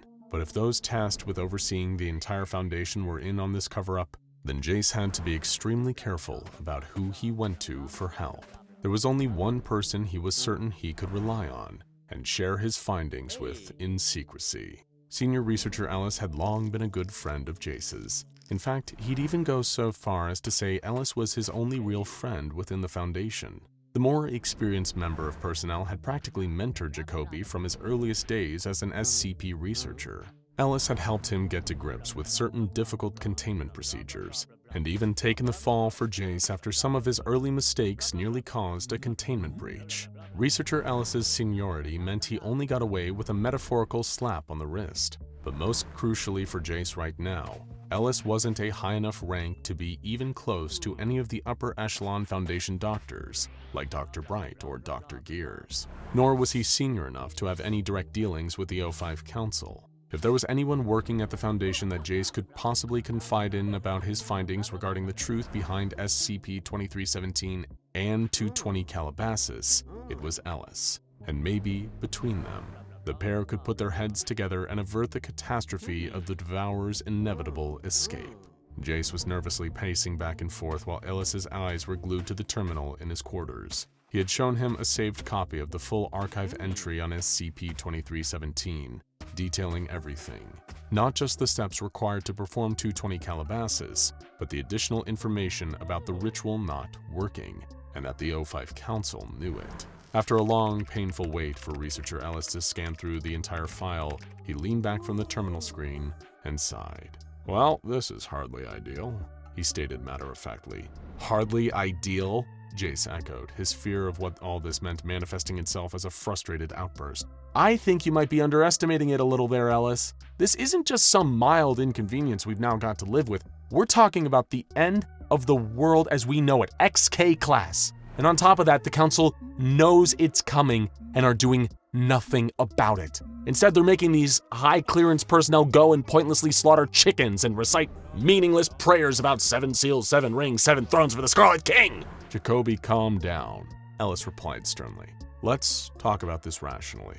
For all we know, this file here could be a part of SCP-2317's containment procedures." "That's what I'm saying. The procedure is ineffective," he argued. "Let me finish," the senior researcher responded calmly. "We know of dozens of other anomalies that employ infohazardous or memetic effects, and sometimes it's not uncommon for entities of such nature, with capabilities to infect information itself, to be combated via the use of deliberate, necessary misinformation. This file might not even be an accurate description of SCP-2317. It could easily be a method for containing something else." "No, that doesn't..." Jace paused, holding his forehead. "Sorry, all of this is giving me a headache. Could I trouble you for some water?" "Of course," Ellis answered. He got up from his seat and filled a plastic cup from a cooler in his quarters. While his back was turned, Jacoby didn't see Ellis slip something into the water. "Thanks, Ellis," Jace said as he gulped down the whole cup. "Like I was saying, that theory of it being a memetic threat doesn't make sense. You've seen SCP-2317 from a distance. We both have. It's a physical dimensional gateway. I mean, a door to another world is literally its code name, for God's sake. Why would there be a real door with an intangible info hazard behind it?" Ellis stroked his chin, pondering quietly. For a moment, Jace's vision seemed to get a little blurry, but he blinked it away. "Okay, so if we take everything in the SCP-2317 file as gospel, then answer me this. What do you propose we do about it?" his mentor asked. "We have to think radically. Together, I think you and I need to come up with an alternate permanent solution to the impending threat posed by SCP-2317. Then we present it to the O5 Council, storm into their chamber if necessary, and demand them to implement it. The next 220 Calabasas is scheduled for a few hours from now. We need to bring them something that will actually work, not just that performative pantomime they put on as a smokescreen. Otherwise, Alice..." Jace paused for a moment, hearing his own voice crack with despair. "If we don't, the Devourer is going to destroy everything." "You said the words permanent solution. Elaborate for me, please," Ellis responded. "Look, I think we have only 2 options," the frightened researcher said. Jace noticed he was starting to feel drowsy, lightheaded even, needing to shake himself to stay upright and conscious. "We either find a way to seal SCP-2317, or we destroy the door to another world outright. The 220 Calabasas procedure? Ritual. They take a 1 kiloton nuke in case of containment failure, right?" We detonate one of those inside the dimension, pray that it kills the Devourer worlds, then we shut the door and blow that up behind us too. Suddenly Jace's legs gave out underneath him, like they couldn't support his body weight anymore. He landed on the floor with a thud, while Ellis loomed over him with a sympathetic look on his lined face. He drugged me? Jace barely managed to get the question out. I'm sorry, Jacoby, Ellis sighed. Believe me when I say I would have preferred to talk you out of these seditious thoughts. But duty to the Foundation comes first. You understand. The door opened, the heavy clomping of boots against the floor. Jace could barely turn to see the squad of security guards entering the room. They lifted his body up off the ground, getting limper by the second, and began dragging him out by his arms. With all his waning strength, he kicked and thrashed his legs as they trailed beneath him. Being taken away by the guards, Jace yelled for his mentor's help. He kept trying until his voice became slurred, imperceptible sounds, not even words anymore. The world around him started sinking into darkness, as whatever he'd been dosed with took full effect. As Jace was hauled off struggling, not once did Ellis dare to look him in the eye. Jace had no idea how much time had passed, only that he'd been chemically knocked unconscious for most of it. Opening his heavy eyelids, he had no idea where he was. The room around him was in pitch darkness. For a second, he'd wondered if he'd been executed by the Foundation and was currently dead, his consciousness trapped in an endless inky void. Then another concerning thought pushed its way into his head. Had they thrown him into the Devourer of Worlds prison? It was a cruel, callous move, even for the SCP Foundation, to offer Jace up as a sacrifice for daring to look further into the truth behind SCP-2317. A column of light cut through the dark from somewhere above him, gleaming down so bright that it was hard to look directly at it. The spotlight did little to illuminate the rest of the room. Although squinting in the dark, the researcher could detect the outlines of several figures sat in a circle facing him. 13 of them, to be exact, with one extra taking their seat. He was just awake enough to remember a crucial detail that explained where he was. There were 13 members of the O5 Council, along with one administrator. Hello again, Researcher Jacoby, came a voice from one of the seats encircling him. Tell us, do you know why you're here? You, Jace stuttered before his fear once again erupted in an explosive outburst. You all knew about SCP-2317. You had us perform 220 Calabasas time and time again, knowing that it was doing nothing to keep the Devourer contained. If that creature gets loose, no, when it does, it will destroy everything and everyone. The Foundation is meant to contain anomalies, not pretend to. We have a duty to every adult child on this planet to protect them from this entity. Do not exposit the Foundation's mandates to us, Jacoby. Another of the council members' voices replied, sounding not in the least bit concerned. If anything, they sounded bored. The SCP Foundation acts in accordance with what the Council dictates, not by whatever moral framework you have chosen to impose on this organization. But the Devourer of Worlds is coming, Jace pleaded. You all know as much. I've seen it in the SCP-2317 file. Inevitable. You used that exact word. We are aware of the threat faced by SCP-2317-K, or the Devourer as you called it, a third council member interjected. But rest assured, at the time 220 Calabasas was established to provide an illusion of containment. We calculated it would take several decades for the final chain holding the creature to give way. That time might have already elapsed, the researcher argued. And in the meantime, we have no countermeasures prepared, no strategy, and the rest of the personnel have no idea that this threat is coming. Almost exactly the same wording as last time, one council member said, not addressing the rest directly, but still just audible enough for Jace to detect it. What do you mean last time? He asked, thinking back a few short moments to the beginning of this exchange. Wait, why did you say hello again when I woke up here? There was a horrible, nauseating silence throughout the room for a moment. Jace had already worked out the answer. Why would the council bother telling him the truth now? I've figured this out before, haven't I? He said. A handful of times, one of the voices replied. If not you, then another member of personnel. Every now and then someone snoops, uncovers something they shouldn't, and you make them forget it. Jace finishes their sentence for them. Before we apply the amnestics, the voice said, observe. Today's 220 Calabasas procedure is already underway.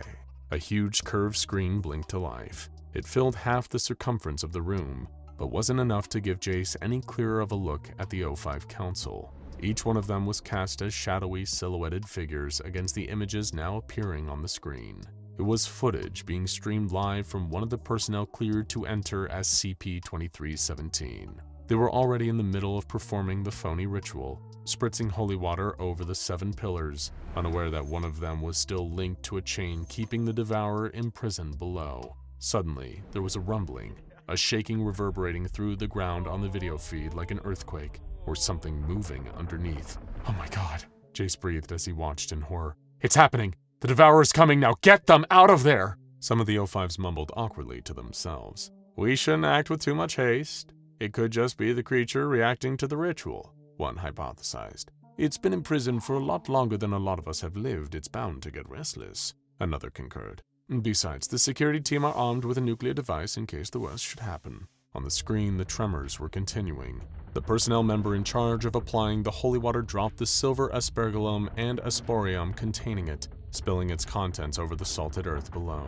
Without any further warning, the ground started to crumble in the feed, an enormous clawed hand bursting up from underground. It was followed by the hulking shape of something much larger breaking through the salt plain, sending a tidal wave towards the personnel member whose body cam footage was being displayed. The feed cut out, and the room was dark once again. "It's too late." Jace stared at the council in a mix of terror and disgust. "You did nothing, and now it's too late!" Before any of them could reply, another tremor rang out, this time beneath Jace's own feet. The Devourer of Worlds was here. It was bursting through the wooden door of SCP-2317 and tearing the Foundation facility apart with its immense size as it emerged. The walls cracked, the entire building beginning to crumble around him and the O5 Council, who were all hurriedly exiting the chamber to whatever plans or bunkers they had to ensure their own personal survival. Suddenly, the huge weight of something dropped through the dark and collapsed on top of Jace.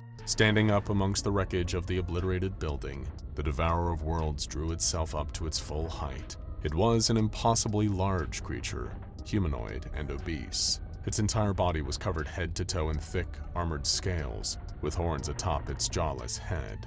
From one of them hung the final chain, a withered shackle no longer keeping the monster held within its underground prison.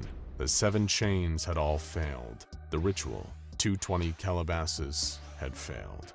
In fact, it never worked in the first place. Far below, his arms pinned painfully under a heavy slab of concrete, Jace stared up at the towering form of the Devourer. He had felt scared as the building came down around him, and even now, there was a lingering fear of his own death. But there was something else there too, a sense of feeling oddly relieved. Not necessarily glad to be right about the impending doom, or even pleased to know this ancient trap deity was about to destroy the whole planet, but at least the Devourer of Worlds was honest, he thought. There was no subterfuge, no rituals acting as a smokescreen, no more lies. Just an honest simplicity of a creature whose only goal was to bring an end to everything. As Jace watched, the Devourer raised its hands up, reaching the highest pinnacle of the sky, then brought them straight back down to Earth. It plunged both deep into the skin of the world, deep enough to crack the very surface open. Mantle and magma were spewing everywhere, like blood from the gaping wounds it left in the planet. Jace Jacoby closed his eyes as the ground beneath where he lay trapped ripped open, plummeting him into the dark. D-Class personnel are the cogs that keep the machinery of the SCP Foundation running smoothly. Unfortunately, things are rarely very smooth for the personnel themselves. There's a reason that common knowledge basically states that D stands for disposable. The lab rats of the SCP Foundation. D-Class is a role that no one in their right mind wants to play. But what if you didn't have a choice? What if somehow, whether through a shift in time and space, or being accused of a crime you didn't commit, you found yourself transported to a cell at an SCP Foundation site? Once there, you quickly realize how dire your situation is. But there's hope. Maybe. You overhear your fellow inmates whispering about other prisoners who managed to escape. Could you use your knowledge of the SCP Foundation to find your way back to freedom? We posed this scenario and question to the amazing fans of SCP Explained, and you told us about all the ways you would try to escape from the SCP Foundation before your inevitable termination, or worse, transmutation. So let's get right to it, and see who would make it out and who would wind up in SCP-682's stomach. Just Drake said, "Well, considering I've quite enjoyed the VR game SCP Lab Rat, I'd wait for a good containment breach, maybe release a few extra SCPs that may be contained with me, trust no voice I hear looking at you, SCP-939, and just make for some type of hole created, or maybe sewage drain. I've never beaten the game, truthfully, but it'd be an adventure. Video games are the best way to prepare for real life. Everyone knows that. That's why Resident Evil made me great at killing monsters. Animal Crossing made me a world-class fisherman, and The Sims prepared me for those days where the door to my room is suddenly replaced with a painting of a clown. Really though, that sounds like a solid strategy. Use the chaos of a containment breach as a cover, play Robin Hood to some friendly SCPs, don't follow any voices, and see if you can Shawshank Redemption your way to freedom. What have you got to lose? Well, maybe your life, but you probably wouldn't hold on to that for long at the Foundation anyway." Unwind said, "Easy peasy. Having a leg up is an understatement in this situation. Having watched SCP Explained videos, we have a great understanding about the Foundation and the SCPs, even more so than the site director themselves. Just claim to be an O5 council member from a parallel universe, and when interrogated drop some classified information only they would know. You'd be such a valuable resource they might even let you join their council. Not only have you escaped D-class duties, you've also gained high amounts of power. Easy peasy indeed. Just make an incredibly bold claim and expose yourself as a potential security risk. There's a slim chance this might work, but there's also a pretty substantial chance that the real O5 Council will intervene and decide to go ahead and terminate you, just in case. At the very least, you'd likely be placed in permanent protective custody. But hey, maybe they'll put you in one of the comfy cells with a minibar and everything." Gaming Revelation said, "If I was escaping, I would use an audio clip of 682 screaming and or destroying things and play it when people or SCPs are nearby. The sounds of 682 will scare people away or make a good enough distraction for any guards stupid enough to fight 682. I would also email the audio file to myself, that way I can use the audio file on basically any device." This is an interesting one. You need a lot of factors to line up just right for this one to work. From keeping your phone or another device on your person in spite of being in Foundation custody, to finding a Wi-Fi signal to access your email, to making sure that your audio file plays loudly enough to be convincing. Not sure what they have planned for the next update, but currently the iPhone doesn't emit sounds at a volume loud enough to break through walls. There is a chance that this sound would strike enough fear into the hearts of experienced guards to throw them off for a while anyway. Just make sure SCP-682 doesn't find out what you're up to. It probably doesn't appreciate copycats. Ender Titan Games said, "I have a pretty simple but solid escape plan, I think. Step 1. Find out what site I'm at. What kind of SCPs are contained there? Are they dangerous or harmless? How often are there containment breaches? How often do D-Class die? If the site seems safe enough, then I'll just spend my days meeting harmless SCPs like 999. Step 2. If the site is dangerous, then I need to do everything in my power to make sure I'm not cross-tested with a dangerous SCP. If that means stabbing my eye out or cutting off my leg, I'll do it. I'll do anything short of killing myself if it keeps me away from the likes of 106 and 682. Step 3. Try and see if any of the SCPs could help me escape. For instance, if 738 is at the site, then I'll find a way to get cross-tested with it, and then ask to be free from the Foundation and have all my criminal records wiped. Sure, it'll cost me, but hey, at least I'll be free. Or I could find a Keter-class SCP and see if we could help each other break out. It's a risky option, but once again, I do everything in my power to stay away from the lizard." Step 4. If all else fails, then I'm either going to have to wait for or cause a massive containment breach. Then I can escape in the confusion. All that time playing SCP Secret Lab will come in handy. Once again, it's a risky option and I don't really like my odds, but I'll take my chances if I have to. Step 5. If I die, and let's be honest, I most likely will, then I only have 2 requests for the Foundation. 1. That they actually decide which SCP-001 is the real SCP-001, and 2. That my tombstone read, "Subscribe to SCP Explained because they make fun and entertaining videos. Also screw the lizard." First of all, this isn't a simple plan by any means. It's not a Canadian rock band formed in 1999, and it's actually got quite a lot of detail. You've thought long and hard about this, and we appreciate that. One note though, making a deal with SCP-738 might not just cost you. A previous D-Class was offered freedom by the entity at the cost of his best friend's death. Even after he took that deal with the devil, he was recaptured by the Foundation a mere 5 hours later. You can decide for yourself if that's really worth it. But hey, if you're that desperate, then go right ahead. At least you've prepared for the very worst. The first of your posthumous requests will likely be denied, if we're being honest. And the second request is very sweet of you. Look, I'm blushing. But also, we'd prefer if you didn't put a Foundation target on our backs by pointing out how many of their secrets we're revealing. You're right about one thing, though. Can't stand that lizard. Juan Torres said, "We're going to need a teddy bear, an aluminum-coated box, a chair and a desk, an intact human nervous system, a dart gun, and lawn mulch." Wait, don't stop there. You're just gonna give us a list of ingredients and not finish the recipe? I already went out and bought all that stuff, and the nervous system won't stay fresh forever. Super Hamster said, "Plug 079 into the Wi-Fi. It could cause a breach big enough, so hide during the breach and then escape the ruined facility." Let me explain further. 682 and 079 bonded, and 682 is famous for containment breaches. 682 is very hard to recontain. So if you help 079, he'll help 682, which will help you. Also, many other dangerous SCPs will be breached. Now this is thinking big.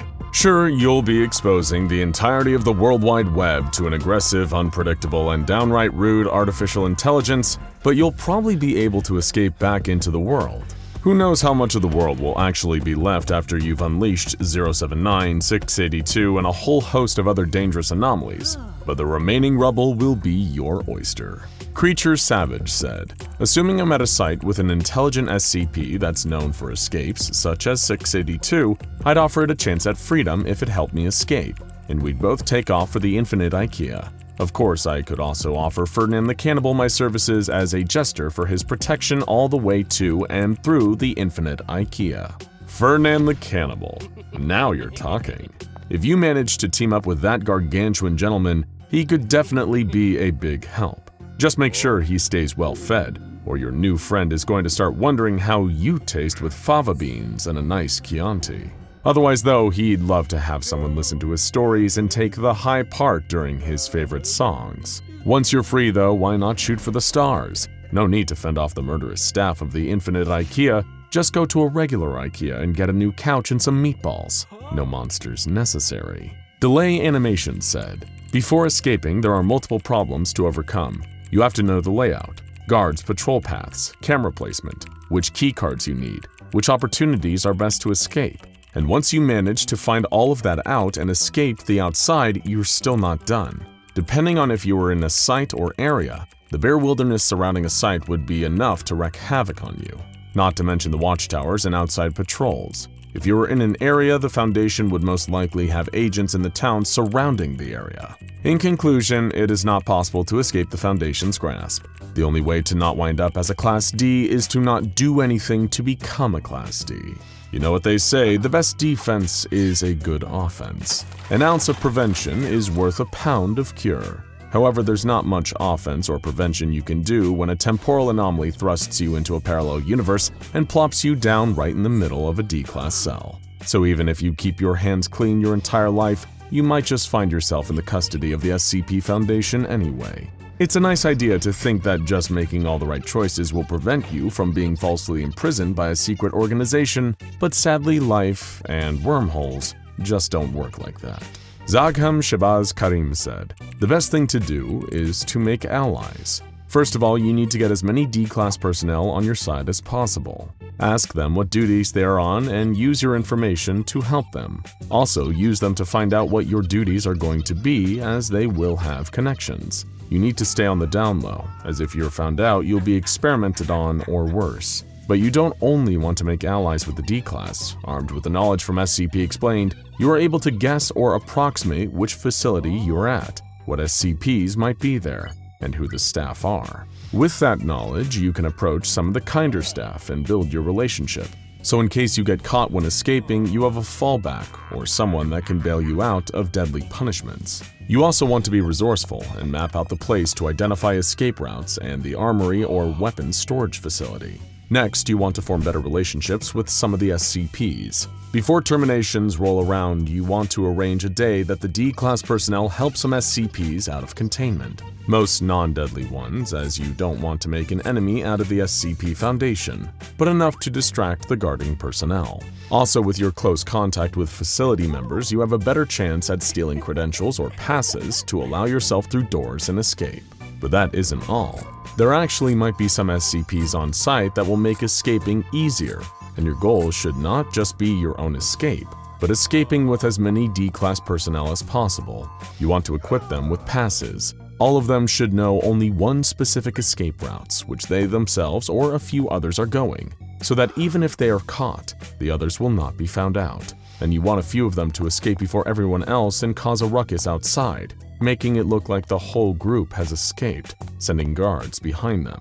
They'll need access to a vehicle, so that needs to be secured from one of the staff, which could be captured during the escape and used for a way out, or you could steal their keys earlier, depending on the situation. You, yourself, and a few others head to the armory to secure weapons, not only to escape, but to protect yourself from SCPs in the future. Then you need to secure vehicles for the group, which you will need to put distance between the facility and your group and stay away from other nearby facilities. You'll need to stop at a certain point and go to the nearest hospital to check for body implants, or anything that can be used to track you, changing clothes and continuing on by foot. At this point, your group can choose to separate, live collectively, and stay alert of the Foundation, or join another organization. This is probably the longest response we received. We just had to include it to applaud the dedication and thought at play here, as well as the selflessness. You're not just planning for your own rescue.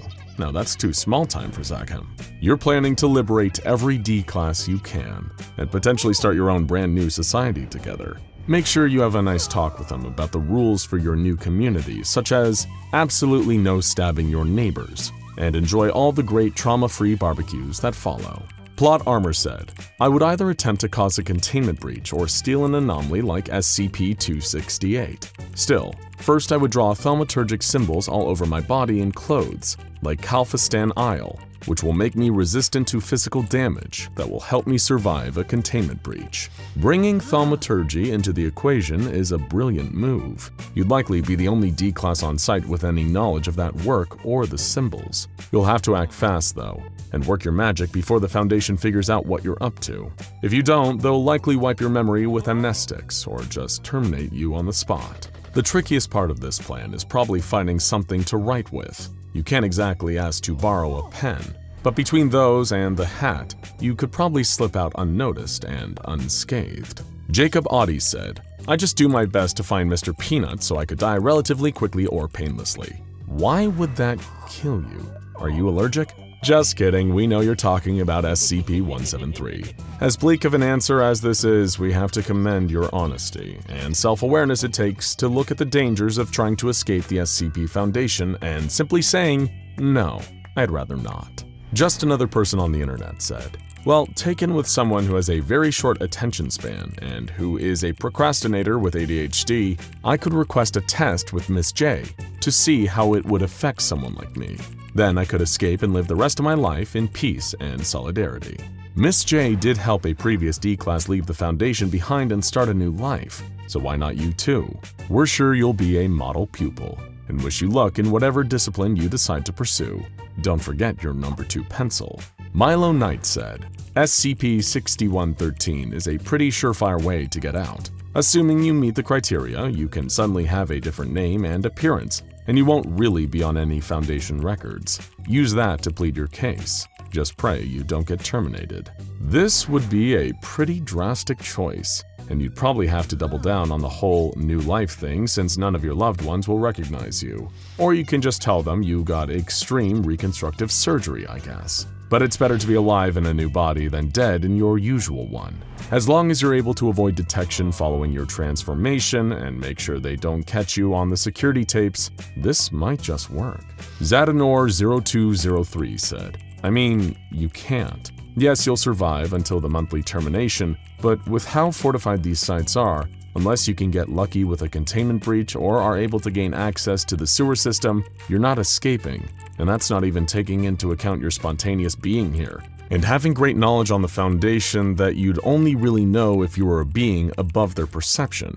So on top of that, there's also the potential of you being terminated for knowing too much, or being contained as a new SCP. Hey now, we didn't say reply with the best way to bum us out. Really though, we see all of your hyper-realistic commenters, and we get it, really. But in a world filled with killer statues and friendly slime monsters, anything is possible. Sure, most of the D-Class that wind up behind Foundation walls wind up dead, but you could be the 1 in a million who makes it out. Dare to dream. Matt's Magic said, "Easy. I simply say, whoever shoots me or harms me is a rotten egg, and then walk out unharmed, due to the fact the guards are in fact people, not eggs." That's it. You've cracked the code. Unless the SCP Foundation starts hiring eggs as guards or creates some sort of unholy human-egg hybrid to staff their halls, we're looking at you. Humans refuted. Their days of keeping D-Class prisoners are over. Thank you for participating in yet another weird, wild community response video from SCP Explained. What's your favorite escape attempt? Anything we missed? Let us know down in the comments. And if you want the chance to be featured in the next one, keep an eye on our community tab for the next question. And in the meantime, get back in your cells. Imagine knowing that there's a monster right under your nose. Imagine knowing that this monster is capable of killing any human being on Earth, and all because they simply saw a photograph of its face. When this monster is on the warpath, literally nothing can stop it. No weapon that human beings have invented is capable of even slowing it down. Imagine knowing, in the age of mass media, of clicks and shares, of 24-hour news, smartphones, and limitless social media connecting billions across the globe, that one stray picture of this monster leaked in the wrong place could cause the end of the world as we know it. And this fateful, terrifying day could come at any time. Congratulations, you now know how it feels to be Dr. Dan, the hot-headed lead SCP Foundation researcher on the SCP-096 case. The anomaly itself requires no real introduction. The infamous mass-murdering Shy Guy has haunted the nightmares of Foundation experts for years, but nobody is more haunted by this thing than Dr. Dan himself. For over a decade now, he has firmly believed that there's one solution to the 096 problem: termination with extreme prejudice. In his eyes, to think that 096 is ever truly contained is an illusion. They could never be sure of how many pictures of it are out there, floating around just waiting to be seen, like a time bomb waiting to go off. The resources spent containing it and cleaning up after its rampages, he would often argue, would be better spent instead figuring out how to finally kill it. But seeing as we're talking about the SCP Foundation here, not the Global Occult Coalition, the O5 Council didn't see it quite the same way. They constantly overturned Dr. Dan's termination requests, leaving the paranoid researcher more furious with each rejection. He tried to warn them again and again and again.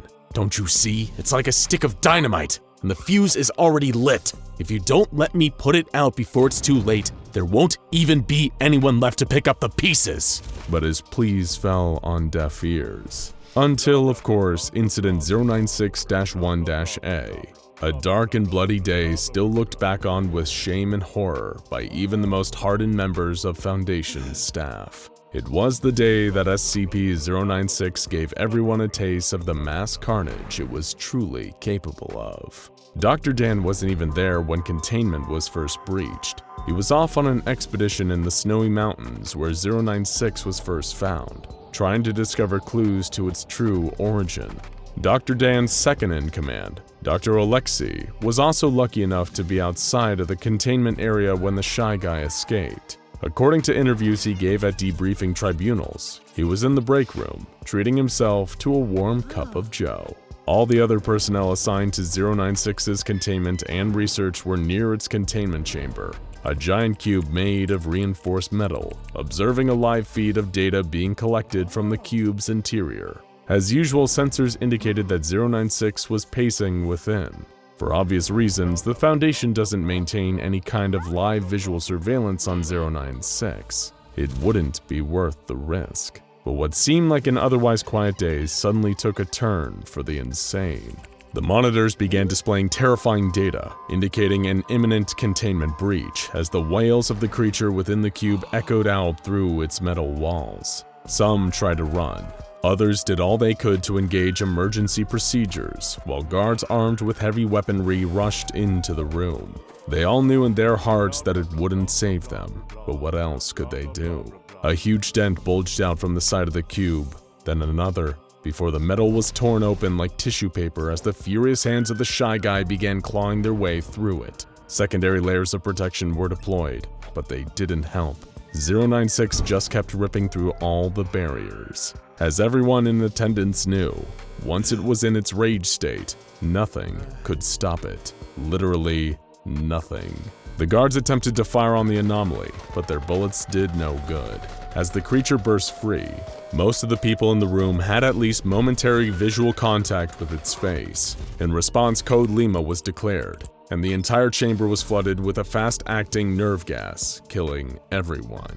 Everyone except for 096 itself, of course. Within 2 minutes, 096 had broken free of the entire containment site and began running through the desert at breakneck speeds towards its distant target. The Foundation needed to act fast and find a way to stop it before it hit a population center where the death toll would skyrocket. Team Echo Romeo were dispatched to pursue the creature in a heavily armed attack helicopter, while MTF Tau-1, a task force specializing in SCP-096 containment and recovery, forged ahead to identify the Anomalies target, designated 096-1, and to move any other civilians out of harm's way. Dr. Den was alerted of the disastrous situation and offered guidance to both teams from afar. Echo Romeo's chopper pursued 096, barely able to keep up. Dr. Dan recommended attempting to at least slow the creature down with heavy arms fire, even though he knew actually stopping it would be impossible. A member of the team used a modified XM500 anti-material rifle to fire several rounds at the creature, but even the shot that passed directly through its head appeared to have no effect on it. But at least they had a lock on its direction now.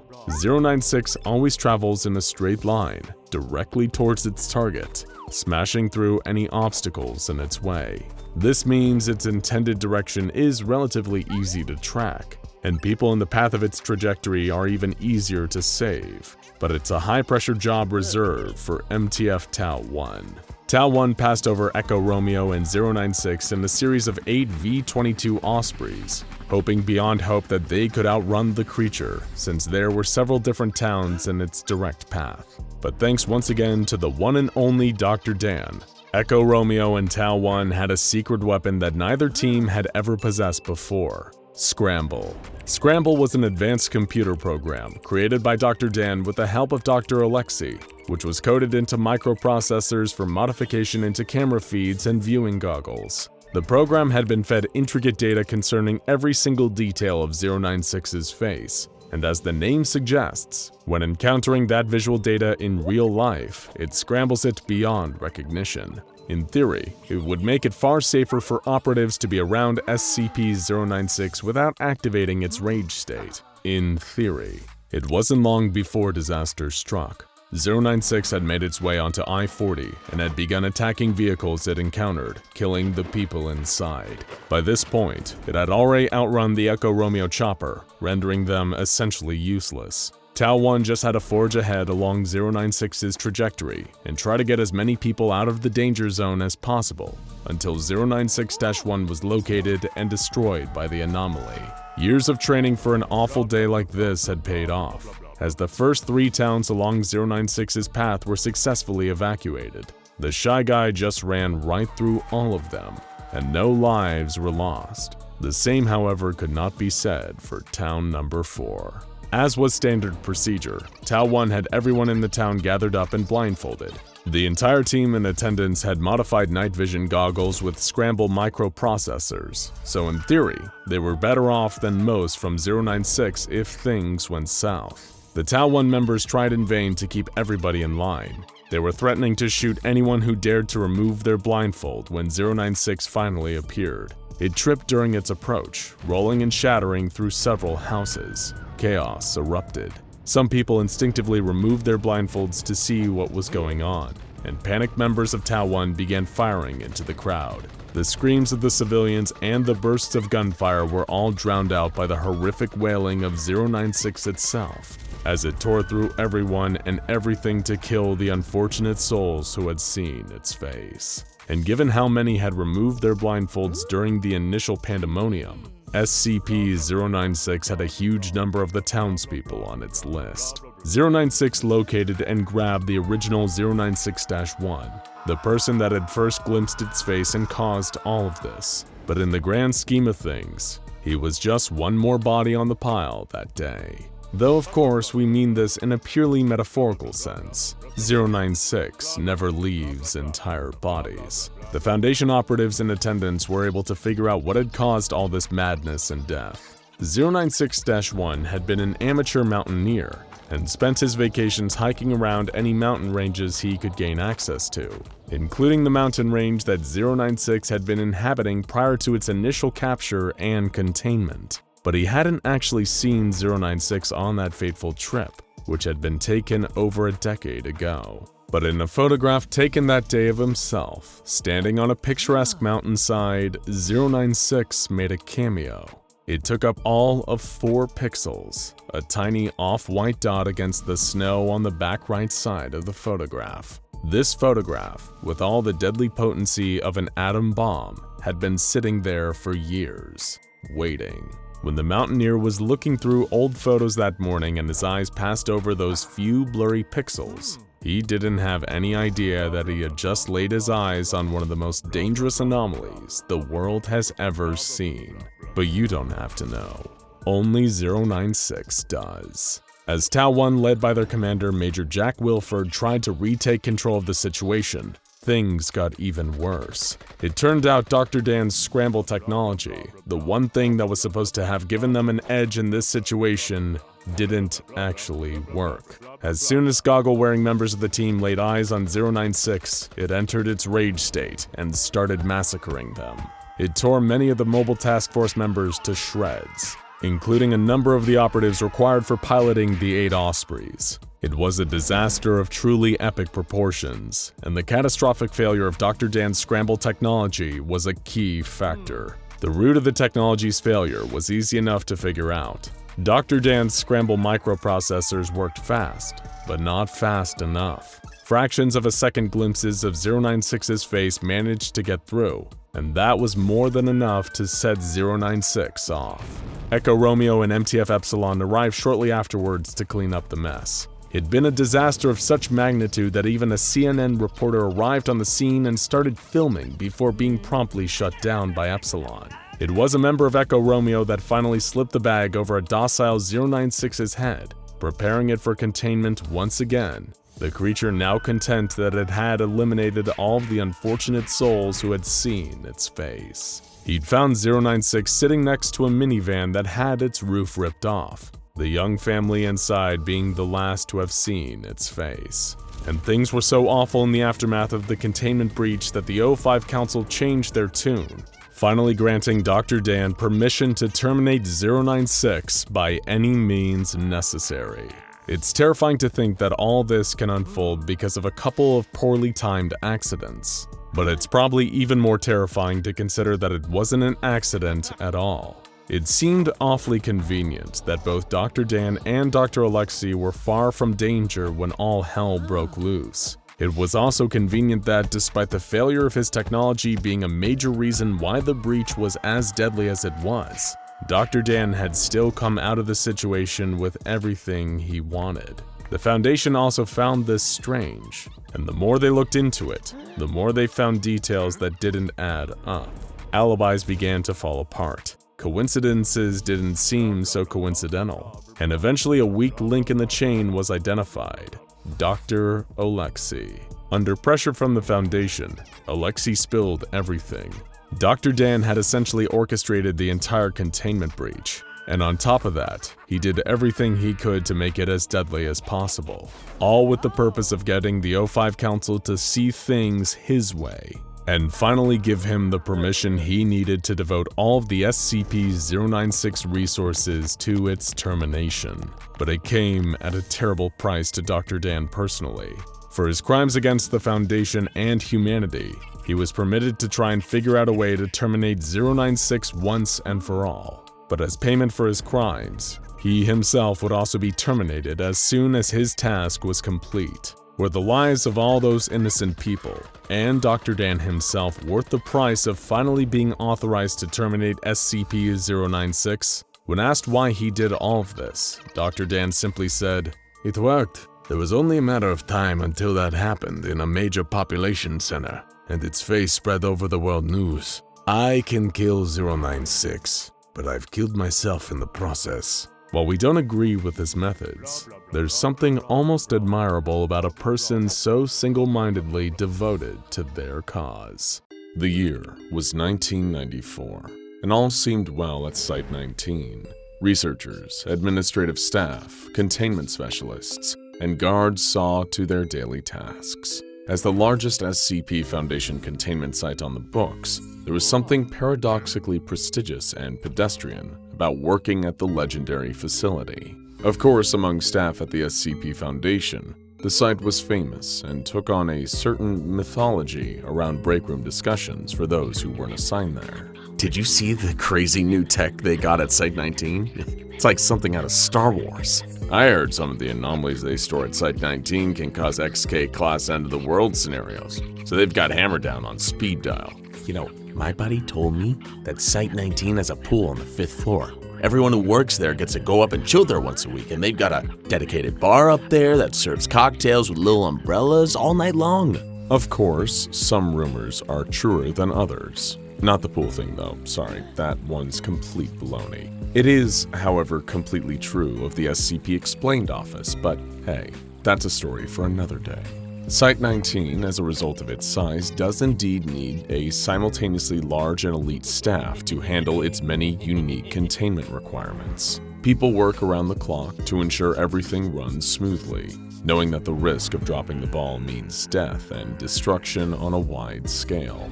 Personnel have been trained to meticulously study new anomalies, discover their strengths and weaknesses, drum up ideal containment requirements, and get the situation on lock as quickly as possible. Most of the time, the operations at Site-19 run smoother than George Benson. Most of the time. Of course, with the exception of a few researchers there. Sorry, Dr. Bright and Dr. Crow. Everyone who works at Site-19 is only human. Mistakes can happen, even when the cost of those mistakes is much costlier than when you forget to carry the little zero on your dull office job's latest mind-numbing spreadsheet. Little oversights can pile up into catastrophes over time, especially when you put your mind to committing the greatest sin of all, underestimating your opponent. Exactly as the SCP Foundation did one fateful day in 1994. You see, the SCP Foundation contains hundreds, if not thousands, of new anomalies every single year. When this job becomes your daily bread and butter, what once seemed exceptionally slow becomes humdrum and mundane. Just like the earlier rumors suggested, there are monsters, entities, and objects locked up at Site-19 that could cause an XK-class end-of-the-world scenario if they ever got out. Could the fine folks staffing that site really be blamed for not paying that much attention to some anomalous sculpture? They just weren't aware how incredibly dire the consequences of taking your eyes off of SCP-173 were yet. But believe me when I say, they were about to receive a hell of an education. The sculpture had come into their care a year earlier in 1993. Though the exact circumstances of how it came to Site-19 tend to differ depending on who you ask. Its anomalous ability had become apparent rather quickly, at the expense of a few careless personnel's lives. But hey, isn't that always the way these things unfold? The sculpture could be frozen in place by looking at it, though whenever people turned their gaze away, it moved towards its prey at shocking speeds and killed them by either strangulation or, more commonly, snapping necks. Sure, it wasn't the kind of entity you'd want to have a cup of coffee with or place in your living room as a striking new object d'art, but the Foundation had plenty of these so-called murder monsters in containment already, and this was one you didn't even need to shoot. Just looking at it is enough to freeze it in place. A few D-classes were lost during the first few months of figuring out the best way to clean the nasty creature's cell. on account of the fact that it poops constantly. But other than that, it was all pretty smooth sailing. They had no idea just how dangerous this work of malicious modern art was. This brings us back to that fateful day in 1994, the day when SCP-173 first breached containment. Researcher Theo Trask was walking down the large winding halls of Site-19, marking off each successfully contained anomaly on his clipboard. It was a monotonous job, but somebody had to do it. He looked through the viewing windows of all the anomalies that wasn't deadly to look at, taking inventory. He worked at the SCP Foundation for 8 years now, and nothing amazed him anymore. He was thinking about what he might have for dinner that night, or whether he should go to the movie theater to see that new film, Pulp Fiction. Up in the security office for Sector C of Site-19, Security Officer Todd Buffett and his men observed the monitors glowing before them. It was a blissfully boring day. One of them was discreetly playing Snake on his Nokia under the table. Days like this were made for wasting, and they were tragically few at the SCP Foundation, where being excited was often the prelude for being dead. Todd yawned and was happy for the privilege to do so. In a darkened Sector C server room, a group of engineers performed routine maintenance. They could see their breath. These rooms were kept extra cold to prevent the technology from overheating. It was intricate work, but they were well trained to do it. So much so that they sometimes slipped into a state of autopilot while conducting these checks, saving the burden of conscious thought for meteor tasks further down the line. These were unremarkable tasks on an unremarkable day, and they would be happy for it all to end. And of course, it would, just not in the sense that they meant. A mixed group of researchers and administrative staff sat in the break room, enjoying their mediocre packed lunch and sharing their own version of inane office banter. It was a nice step away from the often deadly grind and shoot the breeze with others in their line of work.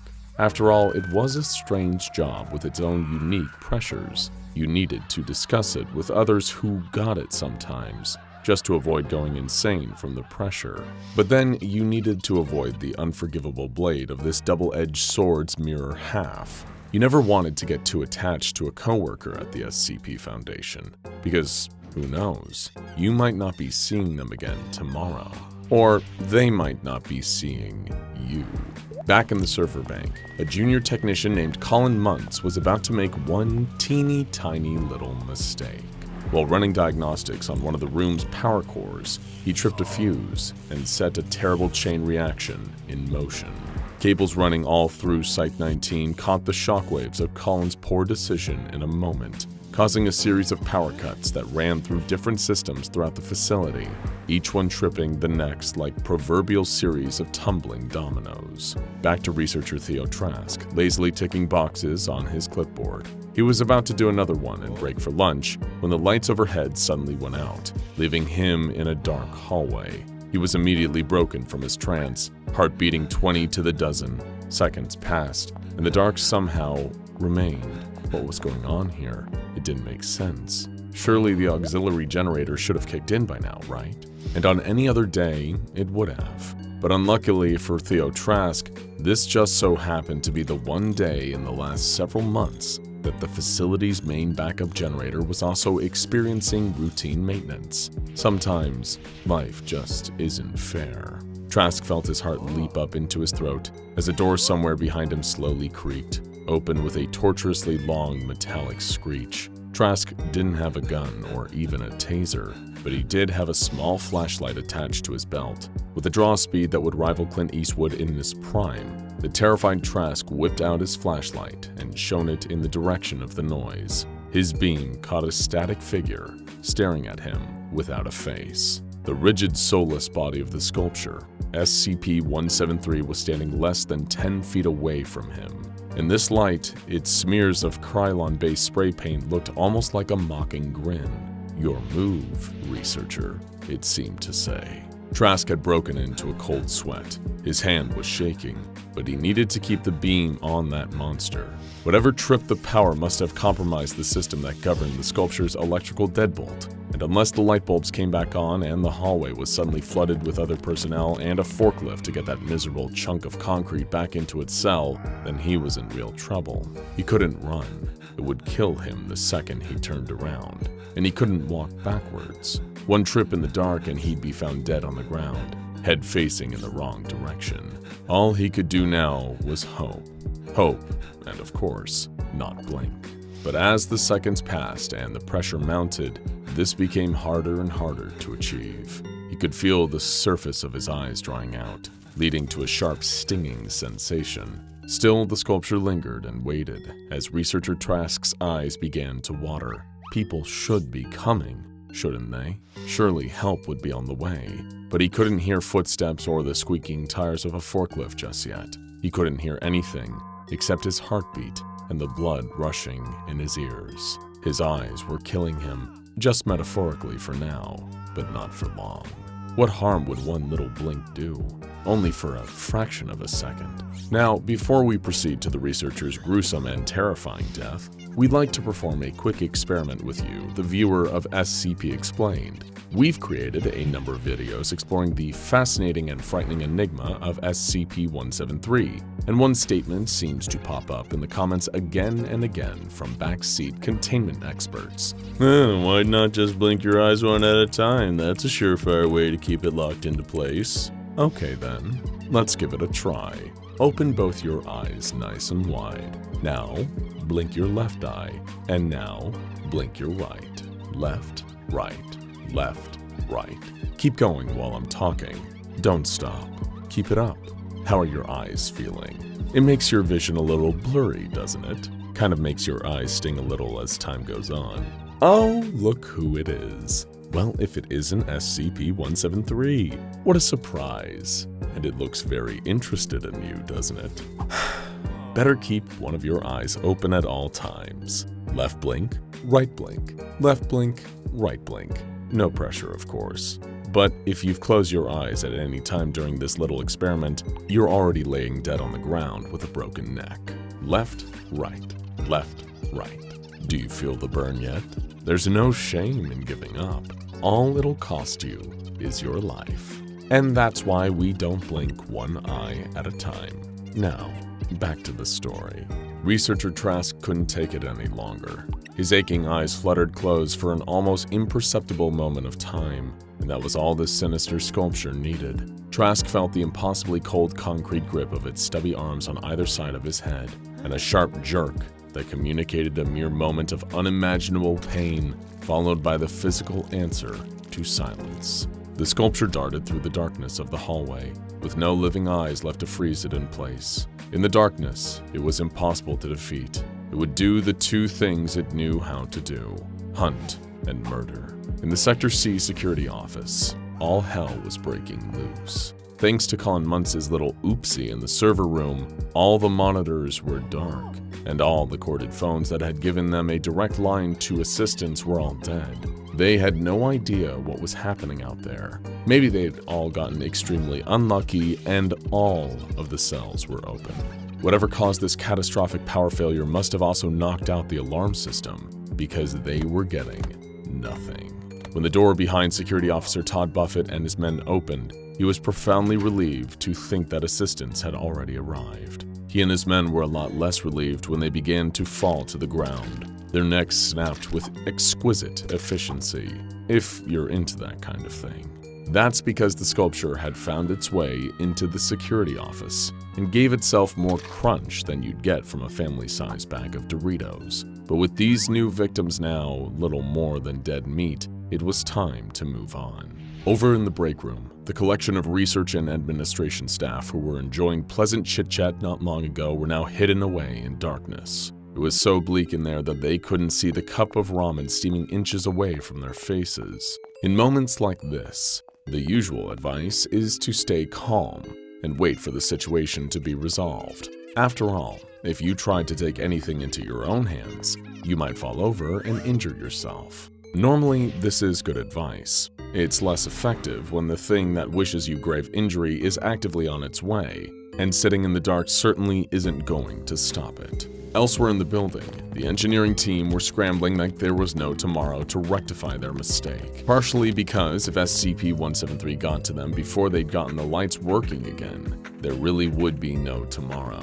With their mini flashlights, they desperately searched for any way to rectify the issue and get everything turned back on.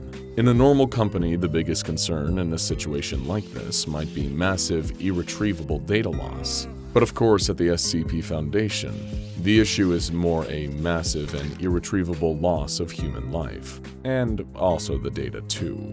A few miles south of Site-19, a different kind of cavalry were on its way. A detachment of MTF Nu 7 Hammerdown were on their way in a pair of armored helicopters. Their assault rifles had flashlights fixed to them, and their helmets came fitted with night vision goggles as standard. Their intel suggested a large portion of Site-19 Sector C had gone dark for whatever reason, and they were ready to drop in and get things back under control.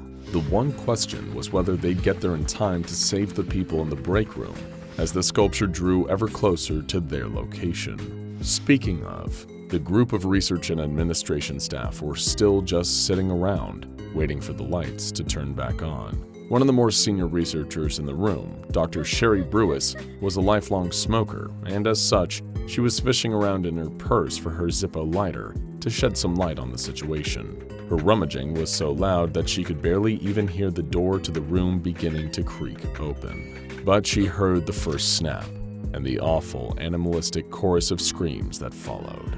Crunch, crunch, crunch. As each of her fellow members of Foundation personnel fell, she could feel the thing killing them getting closer. She could almost feel the same icy limbs gripping her skull when she whipped out and lit the Zippo, the flame coming alive in front of her face with a pleasing metallic click. It didn't offer much light, just enough for her to see the monster looming inches away from her face. SCP-173, limbs outstretched and ready. The rest of the room was silent. She knew in that moment she was the only one alive in here now, but she still wasn't the only survivor yet. That all depended on what happened next. The flame danced and the sculpture remained frozen in place, standing so close to her, it wanted her. It wanted to hear her neck crunch. The flames began to dance erratically, and Dr. Brewis felt her heart rate spike. One careless breath, and the light keeping her alive would be gone. But even if she did everything right here, it might not be enough to save her. It didn't even need a second to do what it wanted so badly to do. The light seemed almost to flicker, getting smaller, getting weaker. Dr. Brewis felt tears dribbling down her cheeks. Any second now. Click. The lights above her turned back on. She could have screamed in delirious relief, but that might have also been a scream at the expense of her many dead coworkers, littered around the room. Either way, her thoughts were interrupted by a staccato burst of footsteps, followed by the boom of the door being kicked in by a booted foot. The members of Hammerdown were standing in the doorway. She was saved. In the hours that followed, things were righted as best as they could be with so many deaths. The sculpture was returned to containment. The bodies were cleared away. The electrical issues were fixed. Much would continue on as normal after that day. Death, after all, was an occupational hazard for those working at the SCP Foundation, but one thing forever changed. SCP-173 was never underestimated again. Agent Hogan hadn't seen what had grabbed the commander. The sounds of blood-curdling screams had made his eyes instinctively snap shut. Hogan kept both eyes tightly closed, nothing but darkness blotting out his vision even as the desperate, gravelly-voiced yells of the commander filled his ears. Then, suddenly, there was a scream, one that was abruptly cut off. With a heavy thud, something dropped to the ground, close enough to Agent Hogan's feet that he could feel the vibrations of it hitting the floor through his boots. It was the commander, completely still and silent. Even though he'd been trained to look danger in the eye, Agent Hogan still didn't open his eyes, not even for a split second. This was the first time that anything like this had ever happened,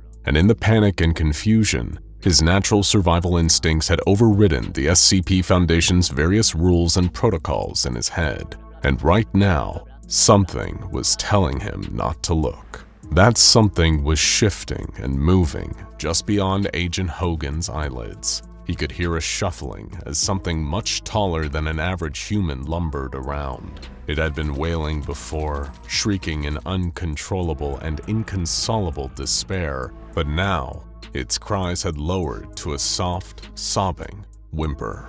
When someone's eyes are closed, they aren't completely cut off from the world around them. Just being able to see doesn't entirely dull a person's awareness. Most people have a kind of sense, a spatial alert that tells them what's nearby even if they can't see it. And in this particular moment, Agent Hogan's was going haywire. The thing beyond his closed eyes was moving towards him, so close he could feel its warm, rancid breath on his skin.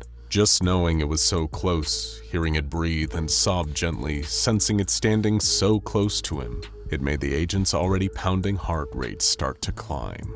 He could feel beads of sweat crawling down the side of his face as the creature leaned in closer. It almost felt like it was trying to goad him into opening his eyes. "Go on, just take a peek," came a nagging, gnawing voice at the back of Hogan's mind. He couldn't help it. It was a natural human response to be curious. But as intriguing of a sight as it might have been, the creature was far more terrifying.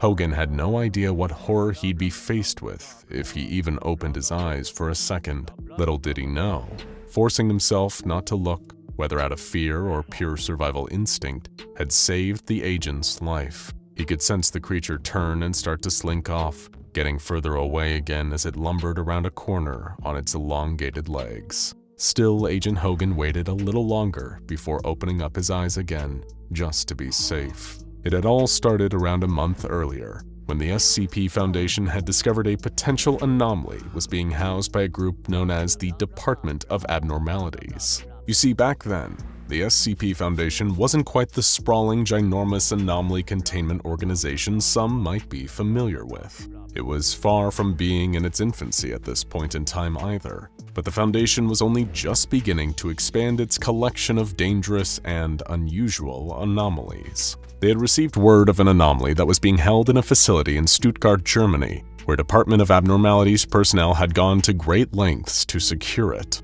However, despite all the measures they put in place, this creature was able to escape and didn't leave a single survivor in its wake after breaking free. And so, being unfamiliar with this kind of situation, the SCP Foundation had to decide what the best course of action would be.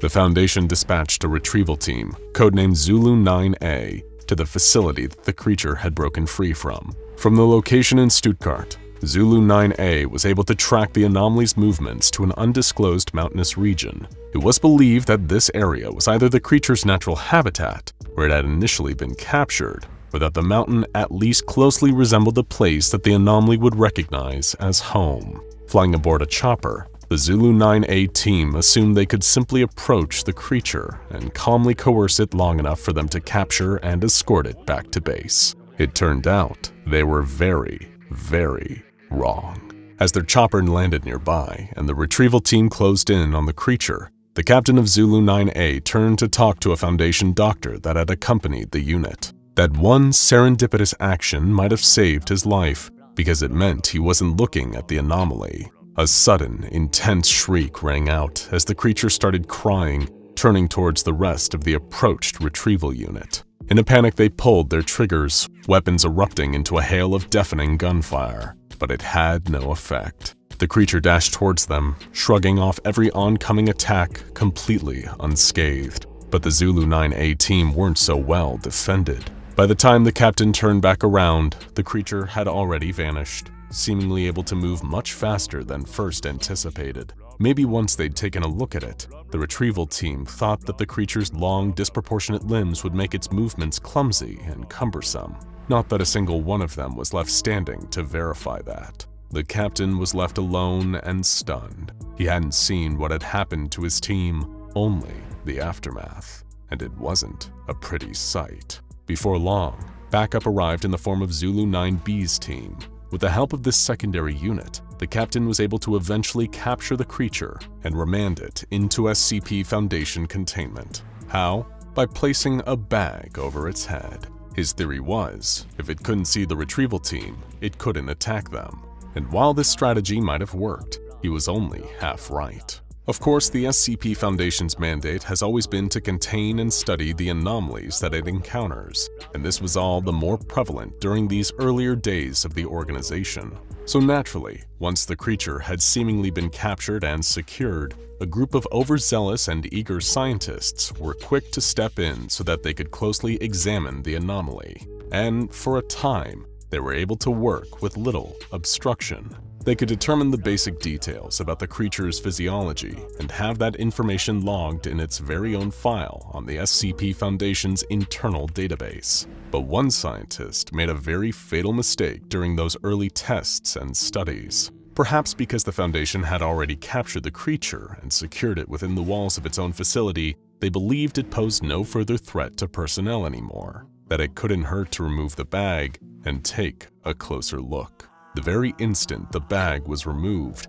chaos broke loose. It was as if someone had lit the fuse of a firework, only for it to explode before they could rush to a safe enough distance away. Not only were the scientists studying the creature horrified by the sight of its grotesque wide-jawed face, but they were all seconds away from meeting the same grim and grisly fate as the retrieval team sent to capture it. Now they had seen its face, and the monster was loose within the Foundation.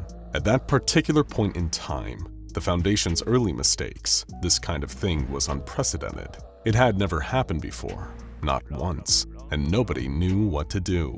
Most of the anomalies they had encountered so far were benign, either harmless oddities, passive and non-hostile creatures or artifacts with a few strange or unexplained properties, but with no real sentience to speak of. But this was a ferocious abomination, intent on causing harm to the Foundation's own staff. So someone needed to act, and do so fast. A handful of armed Foundation agents happened to be on site at the time. Security officers Hendricks, Hogan, and Stevens, as well as Sutton, the surviving captain from the Zulu 9A retrieval team. The second that the creature was seen and began retaliating against those that had seen its face, deafening alarms began to blare. That was all the warning they would get. There were no special containment procedures yet, no protocol or standard procedure for something like this. The Foundation didn't even have a term for the situation that was going on, although after today, they would. This was the SCP Foundation's first ever containment breach. Given that he'd been involved in retrieving the creature that was now on the loose, Captain Sutton took lead of the small group, coordinating them as their de facto commander. "Don't worry, we just need to get another bag over its head and get it back into containment," he instructed as calmly and confidently as he could, given the tense circumstances. "This thing is highly aggressive, but if you stay out of sight, it won't come after you. Corners and stay frosty.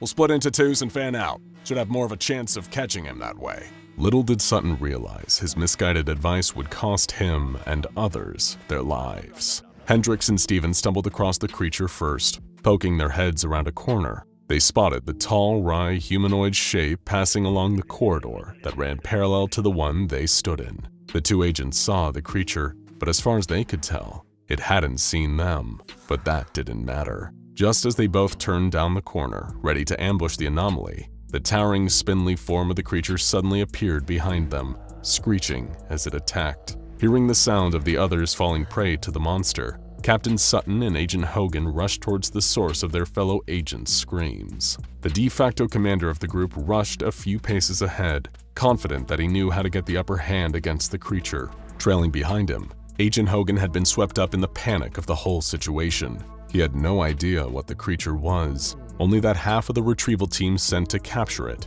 had all died. Their weapons were useless against it, which made the gun Hogan gripped in his trembling fingers feel unreassuringly ineffective. Sutton turned a corner down the corridor ahead, and that had been when he locked eyes with the creature. Seeing its face for the first time, he hadn't even caught a proper glimpse of it when he'd managed to capture it in the mountains. But now he had seen it, and it knew.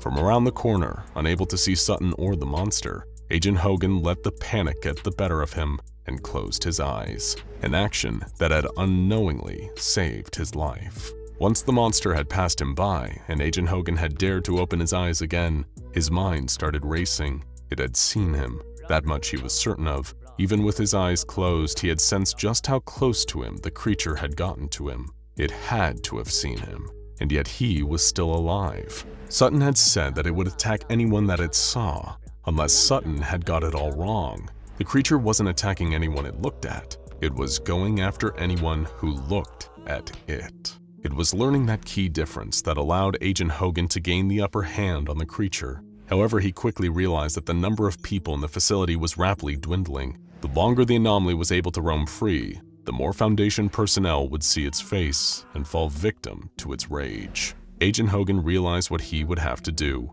send out a message to the SCP Foundation higher-ups that this anomaly was only attacking anyone who looked at it. Then, he sealed himself in the chamber where the scientists had been examining the creature. They'd filmed the examination. All Hogan had to do was watch part of the footage where the bag was removed and look at the anomaly's face. The monster took care of the rest. Traveling at impossible speeds, SCP-096 appeared in the room behind Agent Hogan. Ever since, the SCP Foundation has poured innumerable resources into ensuring they have enough personnel who are specifically trained to deal with containment breaches. Some will even tell you that it was this first incident that led to the idea of mobile task forces, teams that the Foundation can deploy within moments to respond to anomalies breaking out of their containment. Of course, who really knows if that is true? Maybe half of it actually happened, and the rest was built off rumors and hearsay. If you sign up to join one of the SCP Foundation's mobile task forces nowadays, then perhaps your commanding officer will tell you this story during your basic training. It could be that they're trying to intimidate you, or just re-emphasize how important the role of the MTFs within the Foundation is. One thing is for sure though, anyone assigned to guard SCP-096's chamber knows to close their eyes in the event of another containment breach. Okay, just hear me out. What if we shot it into the sun? Foster asked excitedly. You are aware just how far away the sun actually is, right? His fellow researcher Reese replied, sighing with exhaustion at their lengthy conversation. They had been discussing this for so long that the food on both their trays had gone unappetizingly cold. Obviously, but okay, think about it. We'd be sending it into a perpetually burning nuclear furnace. There is no way it would be able to survive. Researcher Foster rebutted, standing by his latest harebrained theory. We'd send it up into a rocket fully automated so no personnel have to put themselves in harm's way and sacrifice their lives, then boom, it flies into the sun, problem solved. So, it never occurred to you that 682 might figure out a way to escape on the 150 million kilometer journey?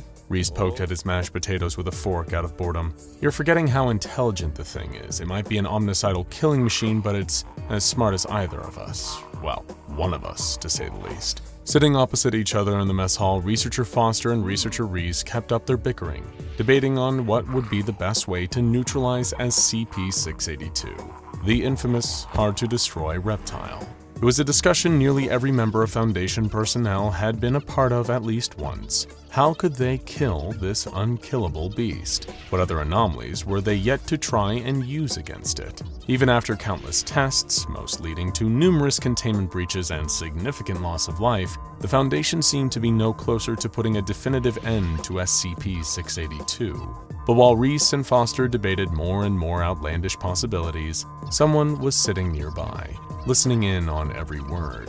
At a table, all by himself in the mess hall, a man in typical Foundation security officer garb was quietly scrawling everything the pair of researchers were saying on a notepad. The photo identification and name tag he wore on his uniform identified him as one Elias Anderson, a long-serving member of the SCP Foundation, with an extensive service record logged in their personal database. Of course, that name and the whole identity were just a cover. The real Officer Elias Anderson was dead, his body being kept on ice, hidden in a morgue within a secure black site. It hadn't taken long for the man now wearing Anderson's uniform and using his name to update the officer's photo with one of his own face in the Foundation's database, keeping his subterfuge so far undetected. Gathering up his notepad, casually hiding it under his tray as he stood up and walking towards the mess hall exit, the unknown infiltrator made his way to the nearest elevator, riding it up to the highest level, making sure any other passengers had gotten out on other floors. The security officer flipped the emergency stop switch. He reached into his pocket, retrieving a jury-rigged handheld communication device, and began sending a message on a secure channel. "Agent Parados checking in," he wrote. "The SCP Foundation is still bickering amongst themselves about the best way to eliminate the target. SCP-682 remains contained but alive. Advise best course of action. The cursor on screen blinked for a few seconds, awaiting a response. Excellent work, Agent. The reply from GOC Command finally arrived, lines of text scrolling rapidly across the screen. As long as this anomaly is allowed to live, it poses an ever-present life-to-all threat on Earth. What is your assessment of the Foundation's approach to termination? Parados thought to himself for a moment before sending back, "They're overthinking it." Affirmative, the Coalition wrote. Have the O5 Council still denied termination of SCP-682 via nuclear weapons? The undercover agent quickly responded, confirming that this was indeed still the case. There was another pause, almost like the whole GOC was thinking carefully about what to do next. Global Occult Coalition executives have conferred in private to authorize a hammer-down operation to eliminate the anomaly known as SCP-682. Came the follow-up from Command. An F-22 Raptor fixed with a 60-megaton payload will be launched at 0600, bound for the following coordinates. A map reference quickly followed, the longitude and latitude of a large empty area of the Pacific Ocean. Agent Parados, your new objective is to lure the creature into the open by any means necessary. GOC out. Slipping the communicator back into his pocket, Parados unclicked the elevator's stop switch and pressed one of the numbered floor buttons. He already knew which one would take him back down to 682's containment cell, and what to do when he got there. The commotion was unlike anything Parados had ever seen before. Alarms were blaring so loud that the sound was ringing in his ears. Most of the research staff were fleeing for their lives, while heavily armed Mobile Task Force operatives in tactical gear were moving in formation to support the security personnel. Some had abandoned their posts out of sheer terror, desperately looking for anywhere they could hide in order to stay alive. Under the ear-splitting wail of alerts was a cacophony of chaos, a mix of hailing gunfire from the MTF's weapons, the crumble of walls as the facility around them was being torn apart, and the angered, vicious roars of the rampaging reptile. All hands were on deck. The Foundation, while always on high alert, had been caught completely unprepared for a containment breach. SCP-682 was making short work of any living personnel in its path, carving them up with its claws or devouring them while they were still alive, leaving a trail of blood and destruction in its wake. Any survivors on site were quickly instructed to retreat into the command center, and Parados casually slid in alongside a gaggle of panicked researchers. He recognized one of them from the mess hall, Researcher Foster, wide-eyed and disassociating in shock, the blood of his colleague Reese still wet on his face and lab coat. The outer doors of the command center were locked down, while all efforts inside were put towards coordinating the recontainment effort, tracking the escaped anomalies' movements via a live satellite feed. Agent Parados had to think and act fast. The hard-to-destroy reptile was already making its way towards water, where GOC fighter jets would enrage it in order to make the anomaly follow them to the target area. But if the Foundation had a chance to recapture SCP-682, his entire mission would be declared a failure. Checking that nobody was watching, Parados snuck over to a computer terminal. Looking underneath, he located a panel and unscrewed it as quickly and inconspicuously as he could. Reaching for his communicator, he put the device into one of the ports underneath the terminal, and it instantly went to work installing proprietary software that would block any outbound Foundation communication. Hey! Foster stammered, spotting Parados sabotaging the terminal. Hey, what is he doing? Within moments, the researcher had gained the attention of the surviving security personnel, who rushed over and tackled the saboteur. The officers restrained Parados, one grabbing each of his arms as they held him in place. But it was too late. Communications suddenly went offline, cutting the command center off from the rest of the Foundation. "Who are you?" One of the security guards yelled over and over again, punching the infiltrator in the gut each time. "Who do you work for?" Fighting through the pain, Parados had kept his jaw clenched so tightly that he could feel his teeth grinding together like they were about to crack. "We still have access to all saved internal data." One of the Foundation technicians, a man named Baxter, chimed in after examining the computer terminal. "According to this security footage, he's the one who sprung 682. Do we still have no comms?" Foster asked timidly, still trying to wipe Reese's blood off of his coat. "Negative," the technician answered. "Whatever this device is, it's deactivated every way we have to transmit. We can still receive, though." His voice trailed off, reducing to match the low silence that was now filling the command center. Everyone in the room, including the restrained Agent Parados, had gradually turned to face the massive screens, displaying the satellite footage of SCP-682. It was small, but visible thanks to how zoomed in the orbital lens was. The hard-to-destroy reptile had reached the water and was making its way across the ocean. At the same time, the bird's-eye feed of the Pacific showed something else, a tiny winged object barreling through the air at almost supersonic speeds. "That's a fighter jet," one of the security guards declared, breaking the tense silence. "Probably a Raptor by the looks of it." It was, in fact, a fighter jet speeding towards SCP-682. The creature seemed unaware of the aircraft. It was merely traveling in the opposite direction, but the pair were on a direct course with each other, bound to meet at any moment now.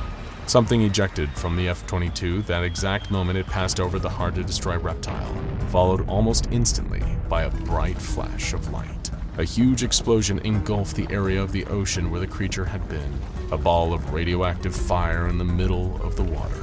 The Foundation personnel in the command center watched in horror at the nuclear detonation, holding their breath, dreading what they would see when the mushroom cloud dissipated. "He's with the Coalition," the nearest security guard realized, referring to Parados. It was well known amongst the staff that the SCP Foundation maintained a somewhat fragile alliance with the global occult coalition. While they had historically worked together when their goals aligned, the GOC were more intent on destroying anomalies wholesale, wiping them from existence in order to protect the United Nations and peoples of the world. The Foundation, on the other hand, although never afraid to get their hands dirty, but more of an emphasis on containment and study of anomalies rather than outright extermination. "What the hell have you done, you maniac?" yelled one of the doctors trapped in the command center. "That monstrosity needed to be eliminated," Parados argued back. "While you were wasting your time keeping it submerged in acid ready for it to break out again and start slaughtering people, we acted. And look for yourselves, it worked. You should be thanking the GOC and me, because it turns out 682 wasn't invincible after all." "No, it isn't," Foster spoke up. "Reese and I were talking about it earlier. He said 682's greatest strength isn't being invulnerable, it's being adaptable. It can change itself, mutate in response to damage or in order to survive a hostile environment, and you haven't killed it. You've allowed it to adapt to a nuclear weapon." On the screens, something burst from underneath the water. The overhead view from the satellite feed filled the display, an image of a dark, rocky surface. "Who zoomed in on the feed? Pull it back!" Baxter announced, trying to hide what they were all afraid of now. That the footage wasn't zoomed in at all, it was just looking at something much bigger now.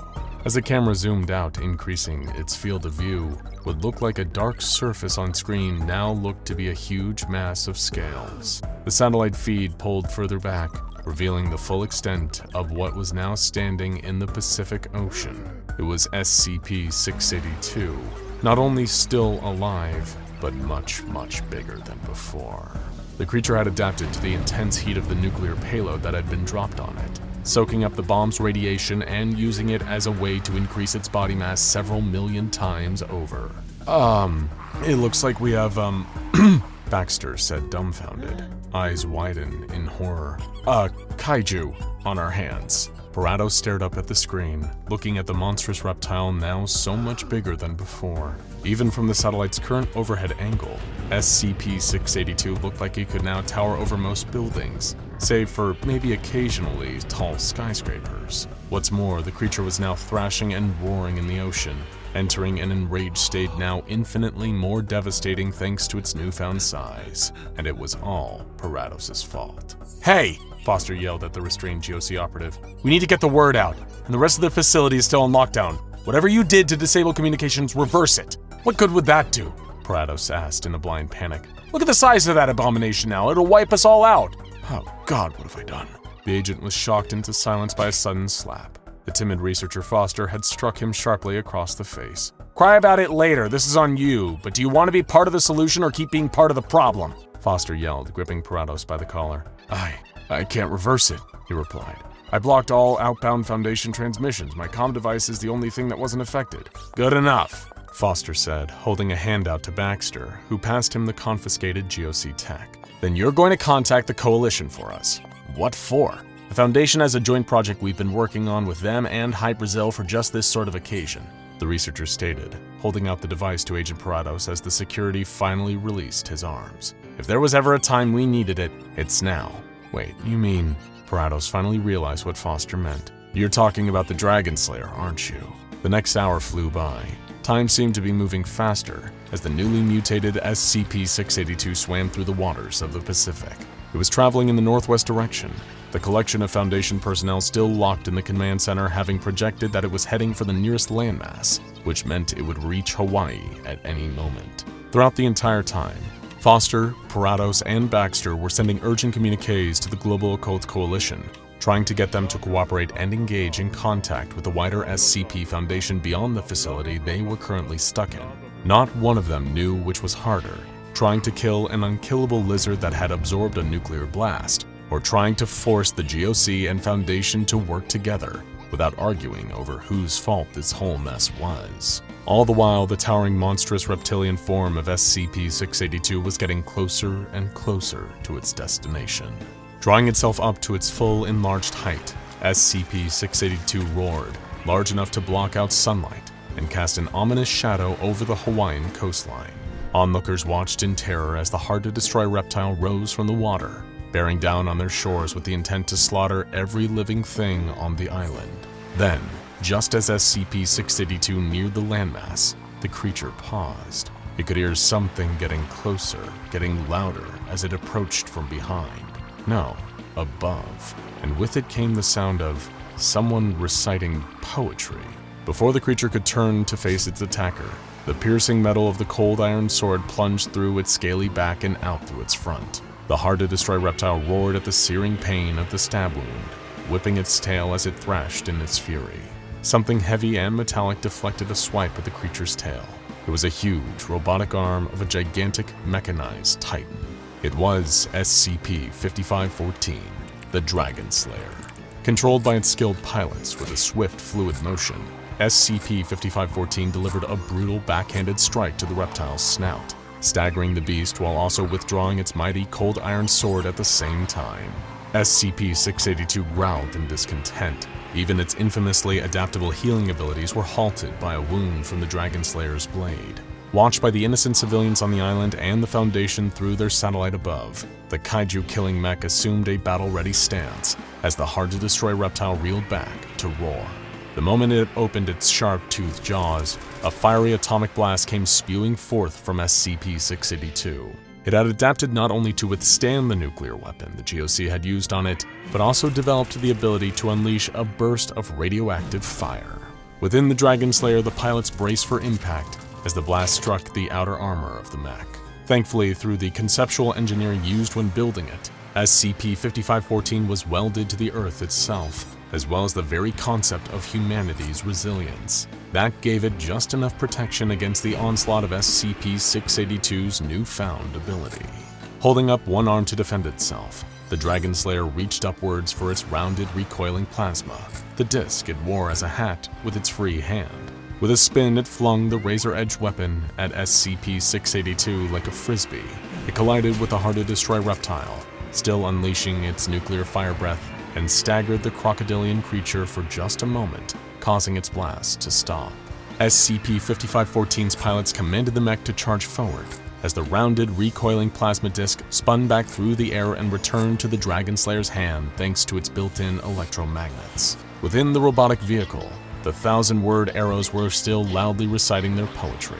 The mech's strangest weapon was a group of 7 people who would rhyme and chant about the death and defeat of the large-scale monsters SCP-5514 was designed to fight. Their voices were being blared out of the Dragon Slayer at loud enough volume to enrage SCP-682 further. It roared again, and then started rushing towards its adversary, the pair of colossal combatants seemingly charging into a head-on collision.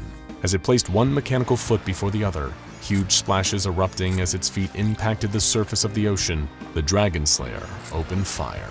The Beowulf Sigurd railgun mounted on its shoulder began launching electromagnetic energy bolts at SCP-682. The weapon used anomalously altered gravity to blast its targets. With each hit, the energy projectiles seared through the outer scales of the hard-to-destroy reptile, while making the towering creature dramatically heavier. Each projectile impacted at super-terminal velocities, making SCP-682's already enlarged body feel heavier and slower with every hit. Each step it took seemed to sink deeper under the ocean, waves lapping at the reptile's damaged scales, sea salt washing over its gaping wounds. By the time it was about to clash with the Dragon Slayer, the hard-to-destroy reptile felt such huge forces of additional weight acting on it that its whole body was being pushed further and further below sea level, feet sinking heavily into the seafloor below.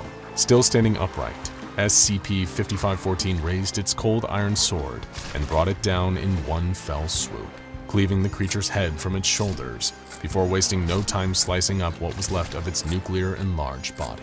Before long, an area of the Pacific Ocean was red with SCP-682's blood. Victorious for now, the Dragon Slayer began gathering up the remains of the hard-to-destroy reptile before it had a chance to reform its body.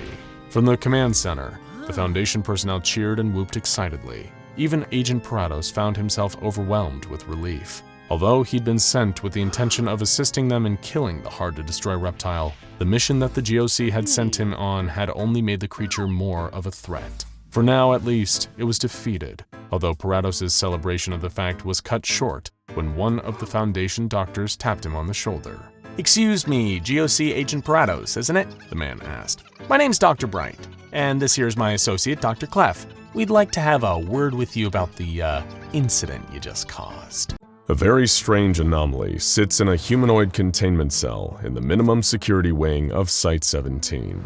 He walks, talks, and looks like a man, but everything else is convoluted in a question mark. This is SCP-343, who, like his namesake, God, is likely to cause arguments whenever he's brought up. Is he the creator of all that exists, the basis for the Abrahamic faiths, or is he a pretender, a reality warper with immense power and predilection towards delusion, a courtesian of the house of Maladrog, Matthew, Methuselah, Yahweh? Who knows? Really, it depends on who you ask, and which stories you choose to believe. And few people enjoy a good story more than SCP-343 himself. If one day you take the time to visit him in his room and ask him to reveal a page in the long book of his personal history, he might be kind enough to tell you a story. A story like this, of an encounter with something monstrous that few others could hope to survive meeting face to face. Rewind a few thousand years. Nobody knows how many exactly. God, as he chooses to dub himself, walked across the cracked ground on worn sandals. It'd been some time since he'd seen an animal around here, and even longer since he'd seen a human being. Not that this bothered him. He'd never been bothered by his own company on a long walk like this. Of course, he could have sped up time or teleported, but where was the fun in that? He was a tourist in the world of sensation, of experience, of flesh, bone, dirt, blood, and sand. After all, where's the fun in creating a whole universe if you can't drop in now and then to visit and do as the Romans do? Not that the Romans would be around for another few thousand years. Even Atlas must occasionally shift the weight of the globe from his shoulders for a jaunt around the cosmic neighborhood, and whatever passes for fresh air in the vacuum. God whistled a tune to himself. It was a craggy, mountainous region he'd found himself in. The distant peaks had frosted caps, a breathtaking place where many truly had their breaths taken away. How humans will so happily risk their lives to do something extraordinary. It never ceased to amaze him. His stomach rumbled. Oh, how he enjoyed that sensation. One of the funny little quirks of this human form that he weaved for himself. It was no reason to be concerned, if memory served, from his last trip through the area a few decades before. There was a friendly village not far from here. They had always accepted him as a genial stranger, having no knowledge of his true power.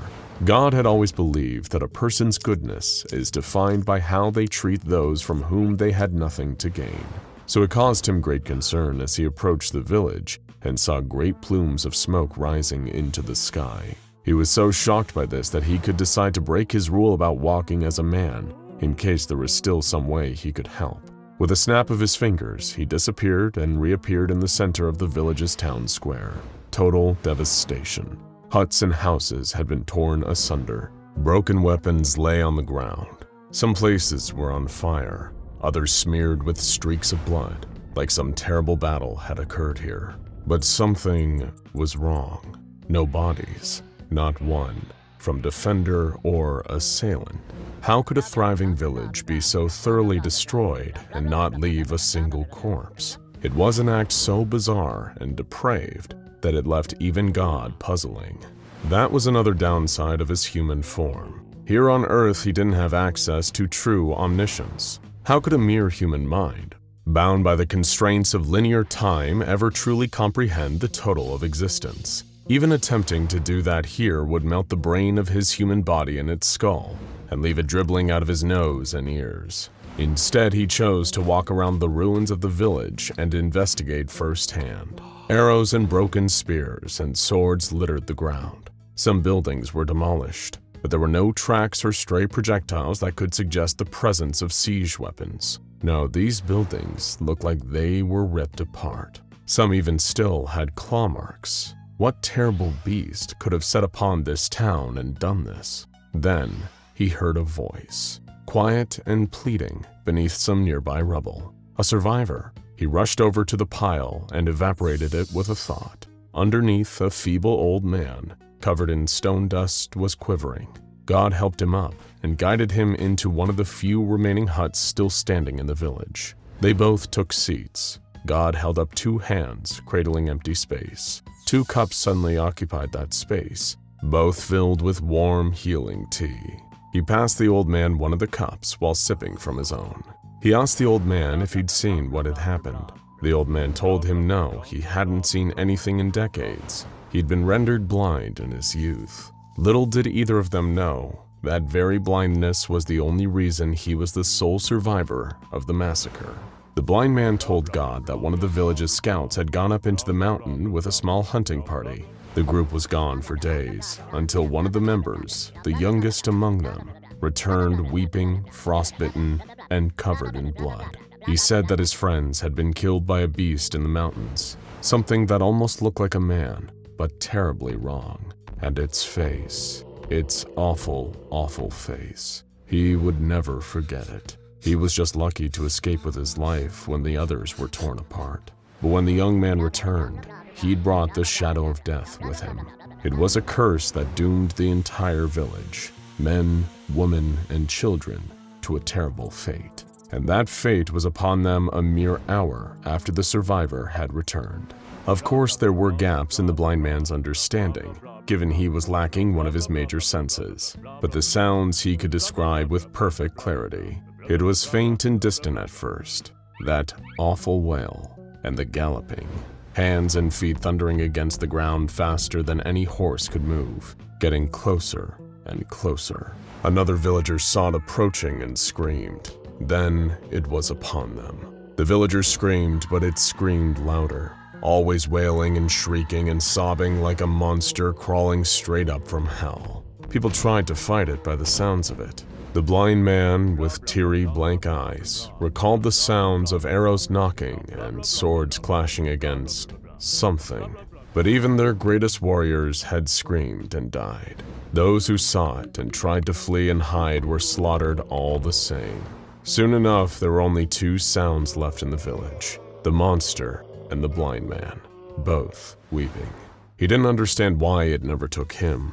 It wasn't fair. It took everything else. To leave him here alive when everyone and everything he'd ever known was destroyed was a greater punishment than even death. After killing all of these innocents, the monster had simply wandered off to the mountains again, the sound of its quiet sobs getting smaller and smaller until it was gone altogether. God comforted the blind man as he wept for the loss of all his loved ones. He told the blind man that he would venture up to the mountains himself and confront the creature on its own territory, and at the very least, find out why it had done this terrible thing. But first, he must relocate the blind man to a safer place. He placed a hand on the blind man's shoulder and he vanished. He would appear in another friendly village, miles away. God sent a silent message into the minds of every villager. Take good care of this man. He has undergone horrors you can't even imagine. Your kindness will be rewarded later. For that, you have my promise. God sighed and turned his tired eyes to the distant mountains. A monster lurked up there, perhaps one of his own creations, or maybe a corruption of one of his creations. Either way, whatever existed without his knowledge existed without his consent, and he intended to know of the beast in the mountains. Though given what he'd seen already, He didn't expect to receive a warm welcome from this murderous demon.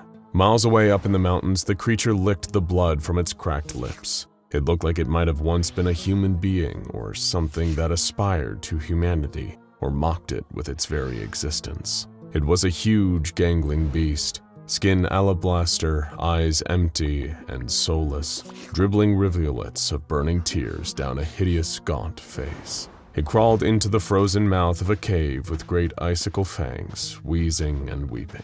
All it ever wanted was to be alone. Why did they have to keep interfering? Didn't they know what happened? All the terrible things they made it do. The creature curled its long, gangly body into the fetal position, scratching great ruts into the sides of its bald cranium with long, sharp fingers. Terrible things. Terrible, terrible things. And then there was a brilliant flash just a few feet away. The monster was surprised. It turned to see a figure silhouetted in the mouth of the cave. He wore sandals and thin robes. His eyes glowed with a kind of power that the monster didn't recognize. This stranger stared at the monster without an ounce of fear in his heart. He stared right into its eyes, unwavering.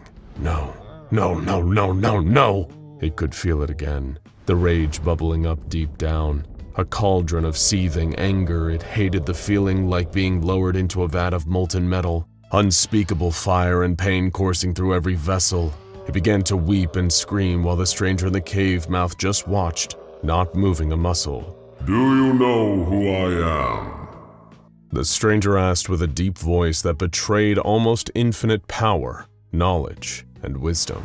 But it wouldn't change the outcome here. The monster bounded at him at speeds that wouldn't be seen again until jet planes and bullet trains are invented millennia into the future. Its jaws were hanging impossibly wide, fangs borne, its arms extended, and deadly claws ready to strike. But before those terrible hands could close around the stranger, he vanished. The monster stumbled and rolled across the snow, confused. What trickery was being used here? I'll take that as a no, said the voice from behind him. You ought to show your father some respect. More respect than you gave to those poor people down in the village, at least. Seething, the creature turned and saw the stranger standing back in the darkness of the cave, staring at him.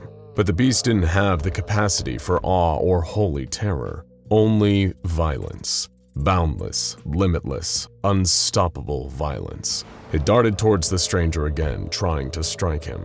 Somehow it was like fighting an empty robe. Not a single one of its deadly strikes seemed to hit the stranger. The stranger leaped backwards, putting some space between himself and the monster, but still not breaking a sweat. He breathed in deeply, then exhaled. The breath came out like a mighty typhoon, shocking even the monster with its sudden force. It was blown backwards, a leaf in the wind, until its long claws dug into the ground and anchored it in place. The stranger gave a wry smile at this, impressed. My, you're certainly a tenacious one, aren't you? He said. Perhaps we can talk for a little while instead of fighting. I want to know why you killed all those people. No answer.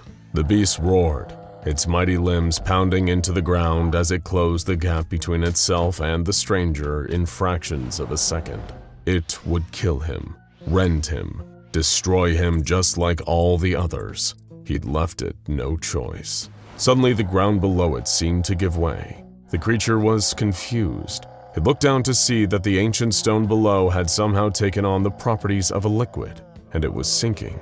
The beast panicked and it began to thrash. It was a strong swimmer, but it didn't expect to need to swim here. The shock was too much, and soon the ground submerged it entirely, muffling its terrible roars and shrieks. And just like that, the ground was solid again, trapping the beast inside. The stranger stepped forward and looked at the ground. A much-needed timeout, he said. You do yourself no good struggling like this.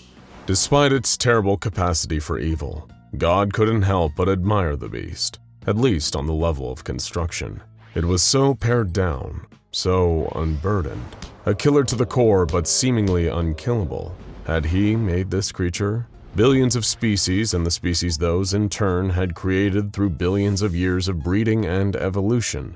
And somewhere along the line, this thing happened. It was easy even for the universe's creator to lose track of some of the tinier variables. And in the grand scheme of things, even this monster was still a tiny variable. But right here, right now, it was still one hell of a problem. The ground rumbled below God. Cracks formed. The mountain peak shook. God raised an eyebrow, genuinely impressed, as the monster ripped free of its stone prison and re-entered the fray. It roared and screamed still, its blank eyes fixed on him. Its skeletal body throbbed and heaved with power. Unlike any other creature in nature, it was almost like the longer their conflict went on, the more energized the beast became. God sighed. All those poor villagers. They never stood a chance against this monster.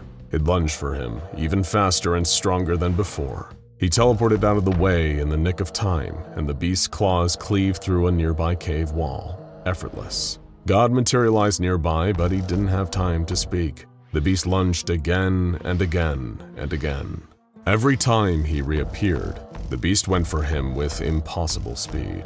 Deciding to widen the playing field, God teleported to the top of the mountain. The creature, somehow sensing his presence, vaulted upwards and tunneled through the roof of the cave, bursting out of the ground in front of God, who was floating just slightly off the ground. It would be wise of you to stop. God carefully intoned.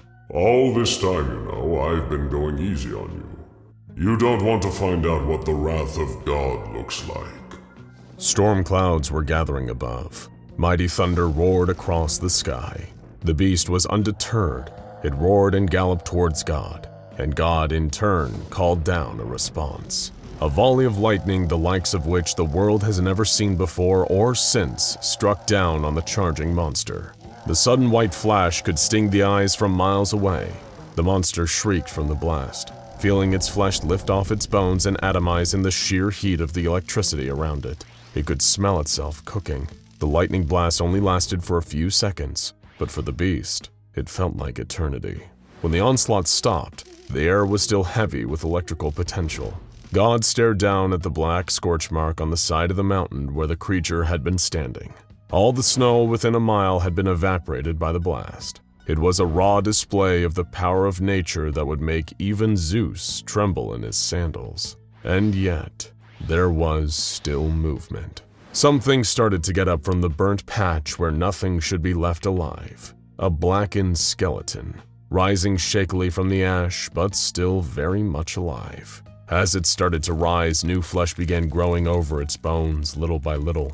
Even God was astonished by the sight of it. He'd never seen a creature cling so ardently to life in spite of having truly unsurmountable power amassed against it. It was up against God, and still, it fought. The monster tottered on its freakishly long limbs, still disoriented, unusually staggered for a creature driven by such single-minded violent purpose. When enough of its face grew back to do so, it began to weep and sob again, tears streaking down its terrible face. Looking at this creature after all of this, God couldn't help but feel a new emotion, pity. He lowered himself to the ground and approached the creature, like none had ever done before. He gathered it up into his arms and he held it, feeling its heaving, wretched sobs against him. The beast was in so much pain, he could feel it, radiating from within. Speak, my son, God said in a soft, fatherly voice. And for the first and only time, the monster spoke. Can look, can see, make me hurt people, don't want hurt people, can look, please. That was all it managed to choke out before devolving back into unintelligible babble. But it was enough. Enough for God to understand its pain. He did not know if it would be right to change the monster's nature. Is it ever right to truly change anyone's nature? But it was within his almost limitless power to grant it one reprieve from pain. He settled the beast in the snow below him. It was quiet and still. And God said unto the beast, Rest now, child. Rest for thousands of years if you must. I hope only that when you eventually awaken, you feel differently. And so another story from the catalog of SCP-343. Of course, it leaves us with certain questions, chief among them being, is it true? Did 343 and 096 have this chance encounter long ago? Or is this just another tall tale from an anomaly who fancies himself a deity? We have our truth, and you have yours. Let us know what you believe down below in the comments. This video is about two things. The first is SCP-096, also known as the Shy Guy, a horrific monster who murders anyone and anything unfortunate enough to look at its face, directly or through photos or videos. The second is you, because we asked you for your favorite questions, theories, and hypothetical situations involving 096. We even asked if you thought someone would be safe from 096 on the moon, and you delivered. If you haven't watched our first video on the infamous Shy Guy, we recommend checking that out first, but feel free to stick around even if you haven't. First of all, let's take a look at the questions you had about the SCP Foundation's most dangerous introvert and see if we can't find some answers. How close would you have to be to trigger it? Like if it was 5 kilometers away, would it still count? The short answer is that 096's homicidal rage can be triggered from pretty much any distance. We'll get into some of the potentially crazy extents of this later on, but if you see the Shy Guy's face while you're sharing a dimension with him, you're in serious trouble. People who viewed the creature's face in different countries or even miles underwater have met gruesome ends. 5 kilometers would definitely not keep you safe. What were his origins and how strong is he compared to SCP-682? The origins of SCP-096 are still shrouded in mystery. All we know for sure is that he was discovered by the Foundation in a snowy mountainous region. As for physical durability, he's about even with 682 as both survived their encounter. We know 682 has the psychological advantage though, as 096 has been terrified of the lizard ever since they met in cross-testing. However, you could argue that 096 is technically more dangerous, since unlike 682, 096 has never been pacified before killing its intended target while on a rampage. If he goes into an unstoppable attack mode when someone sees his face, shouldn't you not show his face in the thumbnail? Thankfully, according to the official documents, artistic representations like paintings or digitally drawn YouTube thumbnails have no effect. Only actual photographs or videos of the creature can be deadly, so you're safe. Unless we decide to do a 096 face reveal to celebrate our next 100,000 subscribers, of course. This leads us to our next question. If it attacks you when you look at it, then how did the scientist draw the picture of the thing without looking at it? That's a good question, and also one that occurred to the Foundation scientists who came up with an extremely elaborate solution. They put a D-class tattoo artist inside a diving bell miles underwater and had him unseal a photograph of the creature before drawing a copy. This copy was then released from the diving bell in a sealed container before 096 inevitably got to the poor D-class. Does the Shy Guy have to be viewed through a good quality image to enter a rage state? Unfortunately, no. Even the most poorly rendered or minuscule image of 096's face is a death sentence. One of the most infamous incidents resulted from a man seeing a small dot that was only a few pixels wide in a photo from an old ski trip. The dot was 096, taken from a mile away. No true image of 096 is safe, regardless of size. In some canons, despite 096 being referred to as indestructible, the Foundation managed to terminate it after many attempts and even more bureaucracy. How did they do it? While a lot of 096's body has been blown away by conventional arms fire, its hyper-tough skeleton is what has given it such an indestructible reputation. In one tale though, Foundation researchers actually used this to their advantage and employed the use of the neck-snapping killer sculpture SCP-173. After using 173 to damage 096's bones, powerful acid was injected into the skeleton, destroying it from within. Though of course this isn't the official ending of the 096 story, because the SCP Foundation doesn't have a single unifying canon. That's enough questions. Now it's time for you to school us. Let's look at some of your favorite theories about the Shy Guy, starting with, I sometimes like to imagine that 096 is nice, but he can't control when someone sees him, and after he kills the person he starts to cry because he didn't want to kill them. there is actually some evidence to suggest that SCP-096 might not want to kill. A great example of this is its cross-test with SCP-978, a camera which reveals the deepest desires of whoever or whatever is in its photos. The photo it took of 096 showed that it had completely disappeared from the photo, showing its deepest desire was to just be invisible and unseen.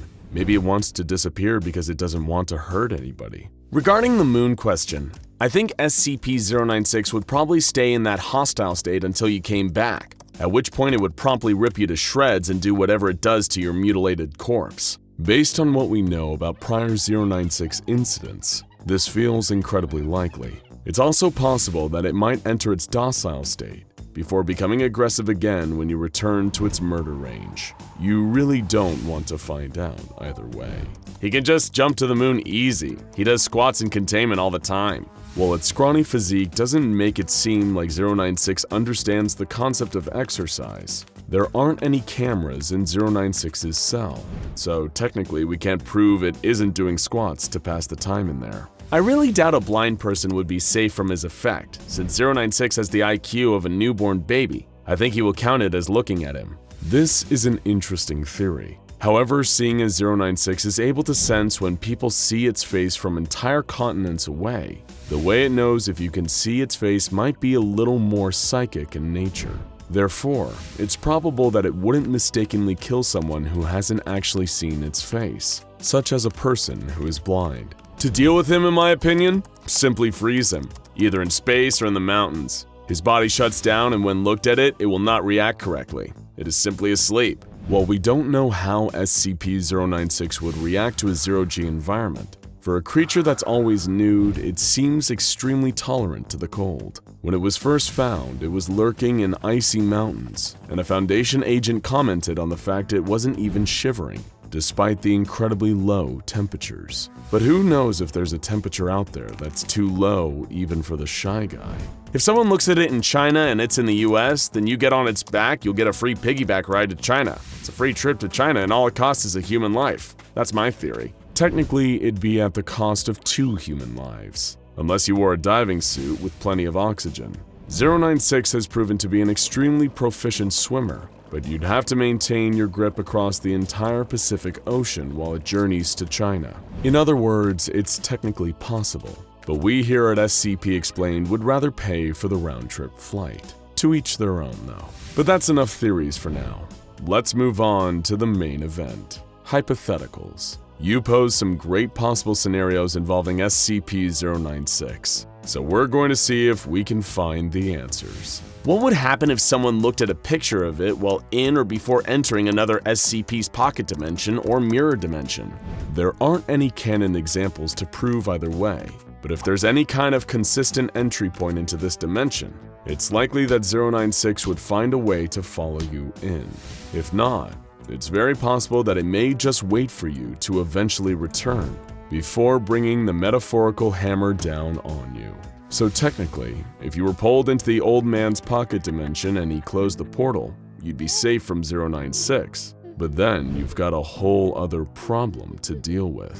What happens if a person sees his face then gets their memory of the creature wiped? Considering how good the Foundation seems to be at wiping people's memories and their access to amnestics, if this worked, they probably would have made it standard procedure by now, so it's unlikely. What happens if a person looked at it and that person then went on a plane? Or just staying in the air or space, what would it do? 096 has shown the ability to jump up and destroy low-flying aircraft. But otherwise, it's likely that the creature would probably run to a point directly below you and remain there until you touch back down. Since you'll need food and water at some point and aircrafts need fuel, you'd probably just be prolonging the inevitable. What if the young girl was around it, so it tried to attack her but died trying? This is another interesting possibility. SCP-053 is a girl capable of causing homicidal urges, but causes fatal heart attacks in those who attack her. While we can't know for sure how a meeting between 096 and 053 would go, we can use her encounter with 682 as a potential template. Aggressive SCPs like the hard-to-kill reptile, perhaps having an innate knowledge of the danger that comes from attacking 053, tend to become strangely docile around her. It's possible that 096 would do the same. Would we be able to control SCP-096 with the help of SCP-035? The possessive mask, aka SCP-035, is undeniably a lot more intelligent than 096, and has even been shown to respond to reason on occasion. It's also been able to control almost every other entity it's been placed on. The problem is, if the mask was placed on 096 and it was somehow effective, the result may be even more dangerous than 096, an intelligent monster with an indestructible and highly dangerous body. There's no telling whether 035 would slowly break down 096 into sludge the way it does to humans, in which case we would be left with an immortal 096-035 combo. So maybe it's best that we never find out. If someone were to be in the infinite IKEA and looked at a picture of its face, could it finally be contained? And if someone else looked at a picture of it outside of the infinite IKEA, could it escape and kill them? If so, how long would it take it? This is a great question.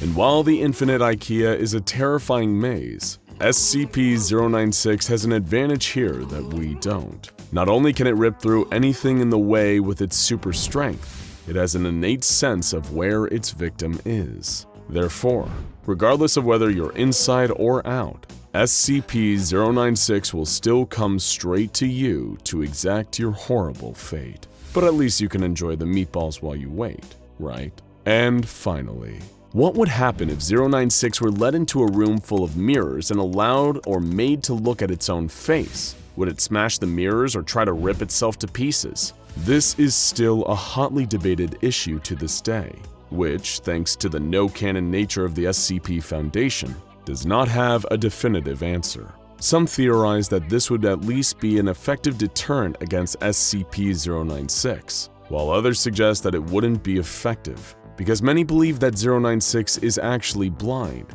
and thus cannot see its own face. It can only sense when other people see it. Again, we don't quite know for sure, but it's likely to remain one of the most contentious issues around the Shy Guy for a long time to come. And there you have it, folks. Our very first questions and theories video. We loved hearing what you had to say, so keep an eye on our community post for the next one. Are there other SCPs you'd like to see us cover in explained or theory videos? Let us know in the comments. The day-to-day routine of Dr. Gears consisted of a few constants: piping hot cups of black, unsweetened coffee, plain dry wheat toast, the soothing sounds of his favorite white noise machine, and the endless carousel of experiments with SCP-914. Not that he was complaining. He was perfectly content to spend his time supervising one of the few anomalies he crossed paths with on a regular basis that was unlikely to kill or maim him in any way. Not that the Clockworks hadn't produced its fair share of unpredictable results over the years of extensive testing. It had definitely offered up more than a few surprises. And anyone who knew Dr. Gears knew that he was not especially fond of surprises. Dr. Bright had attempted to throw a surprise birthday party for the man once, but when he turned on the lights and fired the confetti cannon, all Dr. Gears did in response was give a deep sigh and say, "Really, Jack? You're making a spectacle of yourself." Still, he had resigned himself long ago to the fact that supervising the experiments with SCP-914 meant witnessing some truly unpredictable outcomes. How could he forget the time researcher Blas tested an incandescent light bulb on the setting Very Fine, and the machine spat out an anthropomorphic humanoid light bulb that spoke in German-accented English and claimed to be Thomas Edison himself? This was, of course, impossible, as historical records surely would have indicated if Thomas Edison was a walking, talking light bulb rather than a human man. The imposter was eventually incinerated after its presence became too irritating to ignore. And then there was the time researcher Thompson filled out a Dungeons & Dragons character sheet and placed it into the machine on the setting Very Fine. The output produced was a sheet of paper promoting the previously non-existent tabletop role-playing game Fear in the Foundation. Whenever a person read the paper, they would suddenly find themselves in an out-of-body experience where they were inside the game's world, which contained several characters related to the SCP Foundation, as well as items and locations based on real-world counterparts. A subject in this state would only snap back to reality after winning or dying in the game. Researcher Jacobson rolled a 1 on stealth and saw SCP-096's face in the game and was later found dead in the anomalous items storage wing. There was no shortage of Foundation staff trying to use the machine for personal gain, too. Dr. Naismith placed his credit card inside on the setting Very Fine, using it to produce a card covered in unidentified corporate insignias and reading Rank Aleph Infinite Money Privileges. When Dr. Coltrane issued a written warning, Dr. Naismith took that warning and then placed it into the machine on the same setting, producing a piece of official documentation from the O5 Council in support of his infinite money privileges. Junior researcher Summers attempted to use SCP-914 in a misguided attempt at self-improvement, placing not an object, but herself in the intake booth before running the machine on the setting Very Fine. It cleared her skin, lengthened her hair, and improved her figure. This was, of course, in violation of several employee guidelines, and she was promptly dismissed after emerging from SCP-914. Dr. Veritas left a note in the experiment log following this incident, reading, "By the time we realized what she was actually doing, it was too late to stop her. Needless to say, she's since been terminated, and I hope I don't need to tell you all not to do that again." And with that, the guideline was clear. No one was permitted to use SCP-914 for personal gain, or to change anything about themselves. Potential complications were too risky, not to mention the conflicts of interest that would be introduced into what should be an impartial research process. As scientific objectivity's biggest fan, Dr. Gears couldn't agree more. So as he settled in for the day's round of tests, he intended to keep a watchful eye on things and ensure that no funny business would take place. He didn't have much reason for concern, as his colleague Dr. Bonita prepped her research materials. She was working with 2 items, a small replica of Michelangelo's sculpture of David, and a sealed envelope containing something that was to be handled with extreme caution, a photograph of SCP-096's face. She planned to place the items inside on the Very Fine setting, in an attempt to see what result might be produced from combining an ideal of traditional beauty standards with the image of a creature that felt such profound shame and distress as its own appearance that it would destroy anyone who looked at its face. Like any good scientist, Dr. Bonita wanted to remove any unnecessary variables from her experiment. So as she placed her items inside the intake booth, she slowly, delicately unsealed the envelope. She wanted to put the picture inside by itself, without the extra element of the envelope potentially complicating things. Unfortunately, like Marie Curie's slowly, unintentionally poisoning herself with her own research materials, she didn't truly understand the danger of what she held in her hands. Just as she was setting the photograph down, her eyes flickered to the image. Before she could stop herself, before she could even look away or squeeze her eyes shut, she caught a glimpse of the one thing she should never look at, SCP-096's face. She gasped and slammed the photograph down, but she knew it was too late. The sound of an inhuman shriek coming from across the facility signaled that she was right. It was coming for her, and nothing in the world could stop it. In a containment cell on the other side of the facility, Foundation staff were horrified as they heard the telltale scream of an enraged SCP-096. The pale, thin creature, once huddled in the corner silently, had stretched to its full height of 2.38 meters and was screaming, sobbing, wailing in gibberish, and beginning to tear its way out of its chamber. Guards tried their best to subdue the entity, firing their weapons at it, but the bullets did nothing to damage the creature's pale flesh or stop its movements. It ripped through the steel cube that contained it and knocked the guards out of its way with one swipe of its unnaturally long arms, sending them careening into a nearby wall. Fortunately for them, SCP-096 only knocked them unconscious. It didn't stop to harm them further, as it had a more important goal in mind: find the person who had seen its face and destroy them. As the alarm blared, signifying a high threat level containment breach, SCP-096 loped down the hall toward Dr. Bonita in SCP-914's room. Dr. Gears had not spotted Dr. Bonita's grave mistake and had no idea what had triggered the alarm he was hearing. He stepped away from the observation window, turning his attention to the crisis that was clearly happening somewhere else in the facility. Meanwhile, Dr. Bonita was panicking. She saw her life flash before her eyes, the certainty of impending doom that was coming for her, and coming fast, all because of one brief error in judgment. What could she do? There was nowhere to hide, no way she could run away fast enough, unless if she managed to lure 096 into the intake booth and start the machine while the creature was inside, maybe it would transform into something less intent on tearing her limb from limb. It was a risky move, and one that could jeopardize her position at the Foundation, but she couldn't very well keep her job if she was dead, so it seemed like it just might be worth a shot. A primal roar of agony and fury interrupted her thoughts, and she knew that SCP-096 was moments away from breaking down the door and getting its hands on her.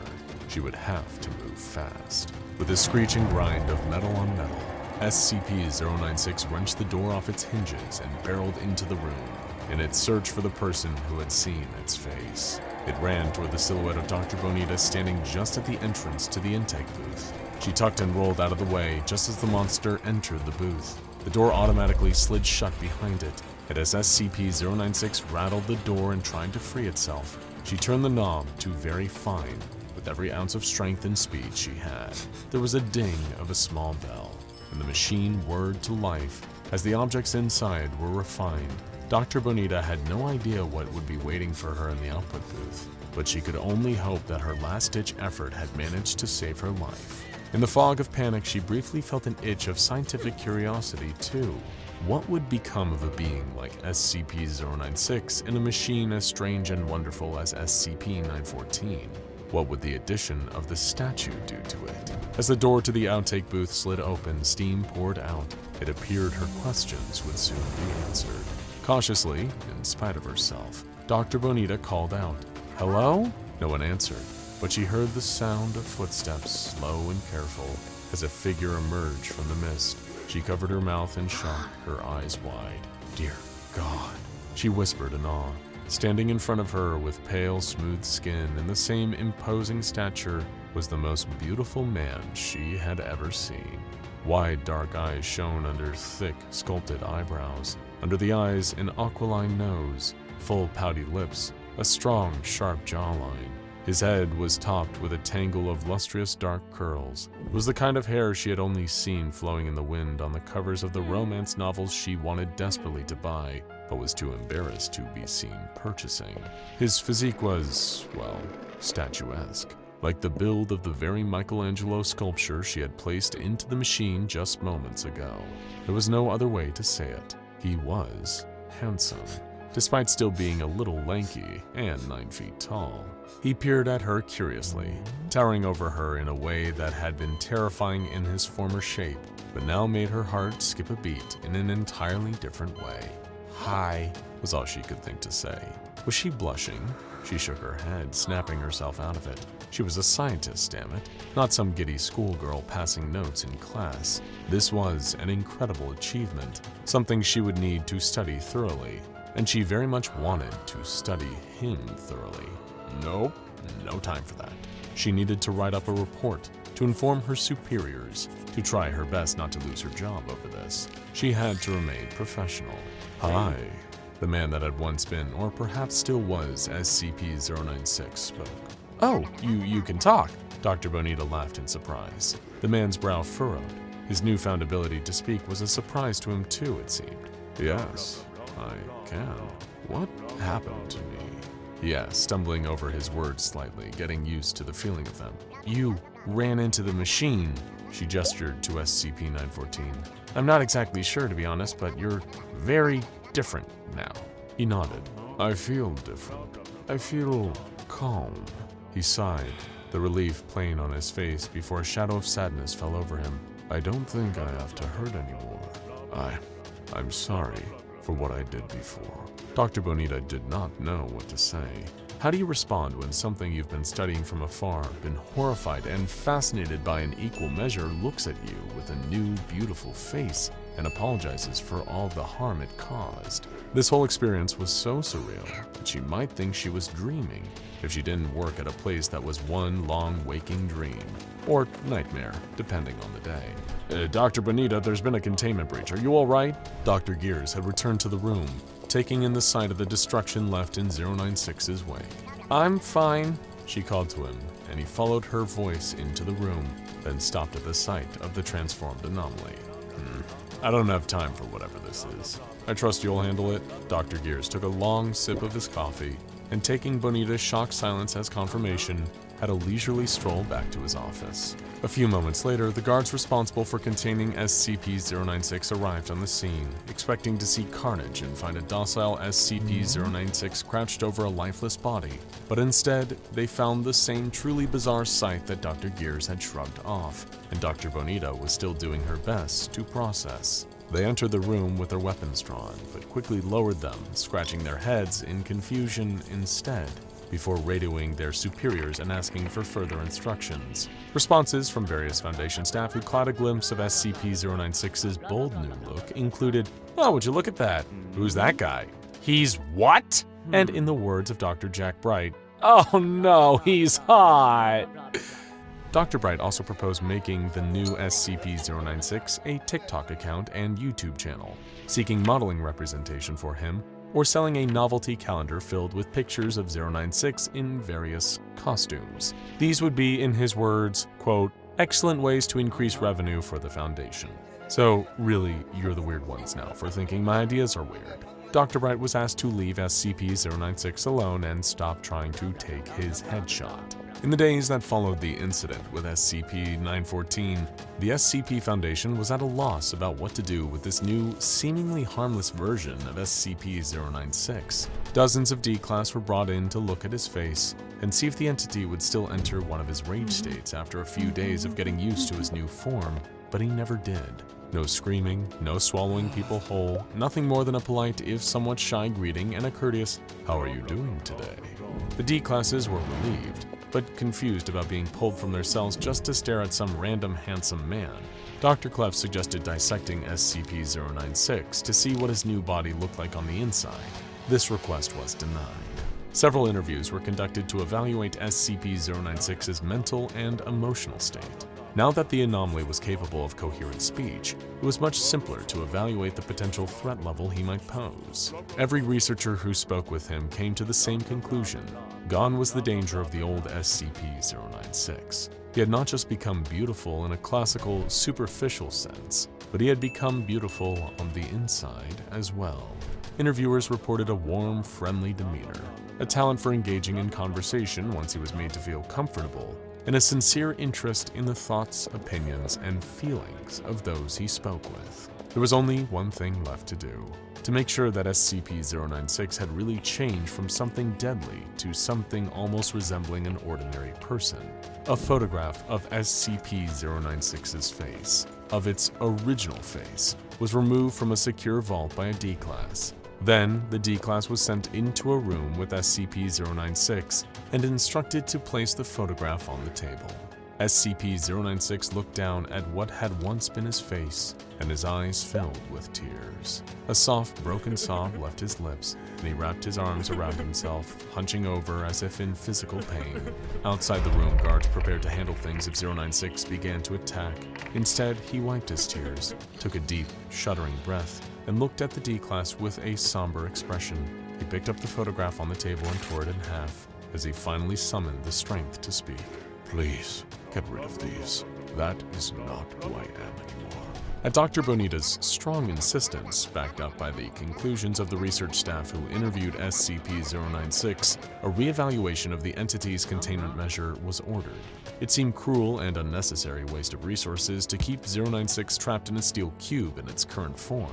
He would be moved to a standard humanoid containment cell and treated as well as other safe-class anomalies, provided with books, films, food, and drink upon request, and, of course, other comforts. Of course, the O5 Council insisted on evaluating the entity before any of these changes could be approved. Dressed in a specially tailored suit provided by Dr. Bonita, SCP-096 appeared before the Council to present his case. "I know that I might not have the best record at the Foundation.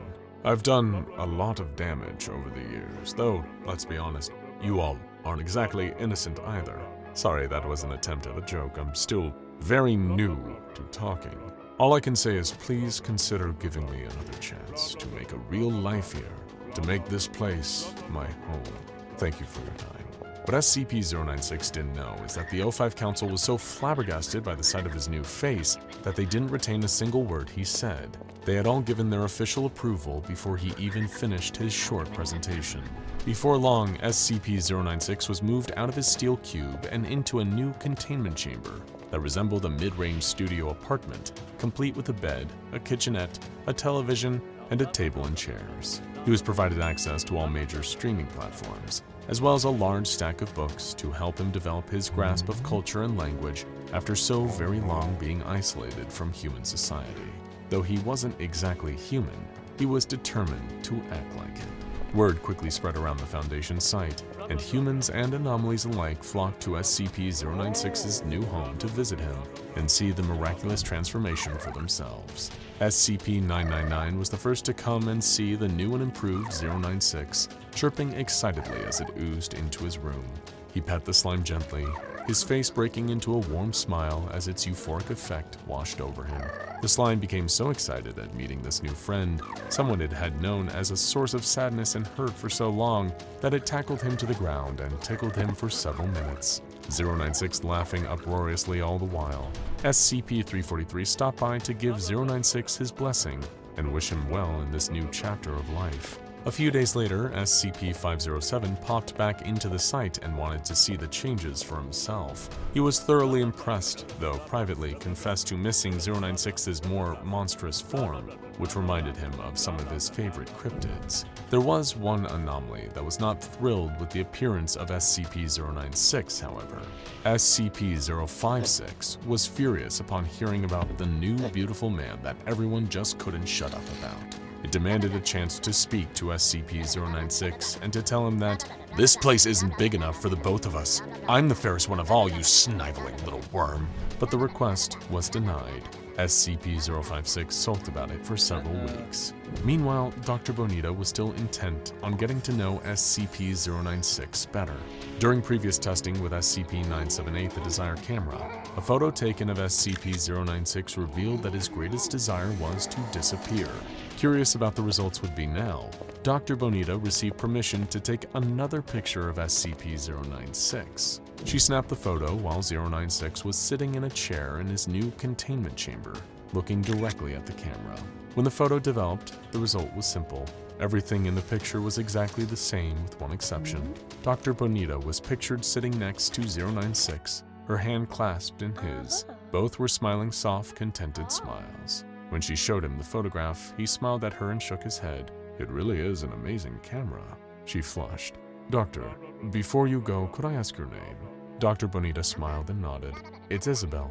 What should I call you?" SCP-096 paused thoughtfully for a moment. He was giving himself a name for the very first time, allowing himself an identity other than a strange, hollow, pale thing that existed to cry and suffer and hurt. Finally, he answered her, "Call me David." The storms were unlike anything anyone had ever seen. But the worst part wasn't just the deadly gales. Wind howling powerful enough to knock down buildings like rows of dominoes and lift the remaining debris of cities up into the air as if all that destruction weighed nothing. And it wasn't just the lightning, those arcs of crimson forking down from above. If one struck the ground near you, and one almost always did, the sheer force of it would knock you off your feet. The last thing you'd feel as you flailed helplessly in the air was the relentless pain of your body being disintegrated by the energy of the blood-red lightning, until there was nothing left of you for anyone to find. Yet somehow that wasn't the worst part either, and it wasn't even the noise of it all either. That deafening cacophony of booming thunder and wild hurricane-force winds so loud, nobody could ignore it, all underscored by the screams of a world lost in suffering and madness. No, the worst part of it all was the sky. Whether anyone looked up, where there had once been that clear, calming blue, was now a swirling mass of nightmares. Many were surprised just how much they missed turning to that sky, that odd, universal comfort it brought. The knowledge that no matter how bleak things got, the sun would set on every bad day and rise again to mark the start of another, filled with potential. That promise of a future, no matter how uncertain, was replaced with a reminder of one thing, that this new, darker day had no end. There was no sunrise or sunset, no night or day. All that uncertainty and potential was replaced with certain doom, represented by a sky that looked like a river of blood. Deep reds and blacks swirled and thrashed above like the raging waves of the ocean, casting bolts of lightning down at the earth. Not to mention what else would occasionally drop from that blood-stained sky. Nobody had much information about how this all had started, how the world had become such an unrecognizable hellscape. Cynics would say that the world was already hell long before the sky turned red, although there wasn't much time for sarcastic jokes like that nowadays. As far as the few human beings that had survived could remember, the day everything changed had been little more than an ordinary day on planet Earth. One moment, things were normal. People were working tirelessly at their boring 9-to-5 jobs. Somewhere in the world, others had long since fallen asleep in a different time zone. Then all of a sudden, it appeared. Few survivors had actually seen it for themselves, and even fewer had lived to tell the tale. But rumors and whispers spread from camp to camp, dispossessed people huddling together in the ruins of houses or in abandoned subway tunnels that would hear the stories. And somehow, deep down in the fearful recesses of their hearts, they all knew, despite never having seen it, that it was real, the masked god. When it stepped upon the earth, it walked like any other person would. Its body even appeared to be human, an aged, older man's body, wrinkled and elderly, although not completely decrepit. Yet, it was his face, or what covered it, that really instilled that sense of fear and dread in anyone that heard the rumors. That being wore a mask, a porcelain comedy mask, the kind commonly associated with ancient Greek theater. It had a fixed, unnerving expression, a wide smile of twisted glee. It was almost as if it was getting some sick enjoyment out of all the chaos and destruction that had befallen the world, like it was pleased with its own handiwork. A thick black substance oozed from the mask too, adding to its unsettling appearance as streaks of what looked like tar trickled down the chalky white surface. It leaked out from underneath as well, dripping over the bony shoulders of the old man that wore it. Not one survivor that heard the stories of this monster understood what it was or where it had come from, but as if by some deific influence, they all knew it was responsible for creating the hell they now lived in.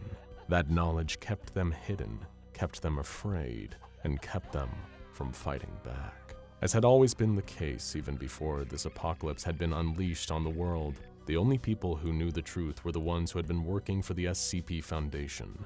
They had more than their fair share of answers about what had happened and who or what this mask-wearing menace was, but naturally kept that information secret from the wider world. Not that there was much point in keeping secrets anymore. After all, there was hardly much of a world left for the Foundation to hide things from, and even fewer former personnel who had lasted this long.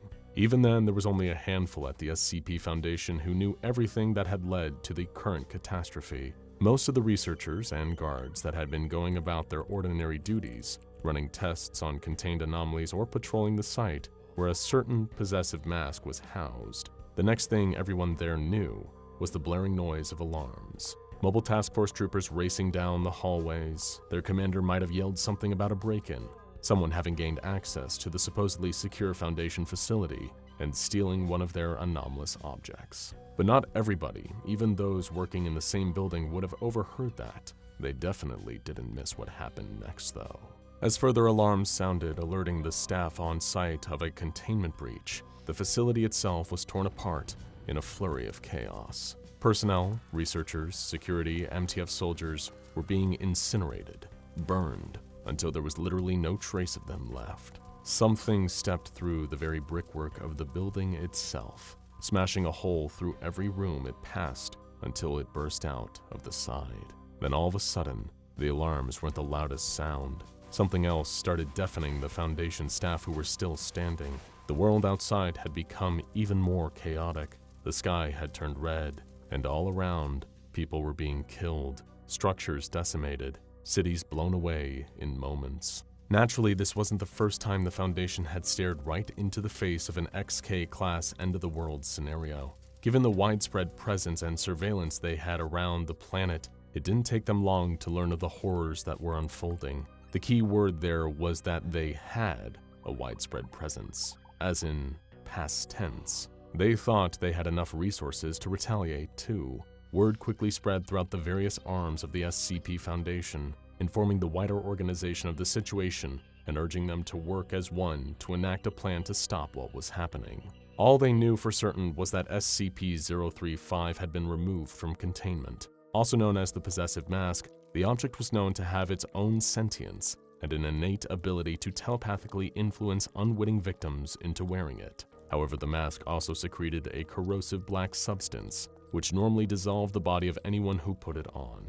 By itself, SCP-035 was nowhere near powerful enough to unleash a global catastrophe, though. Unfortunately, it had managed to influence someone who was that powerful into putting it on. Another anomaly.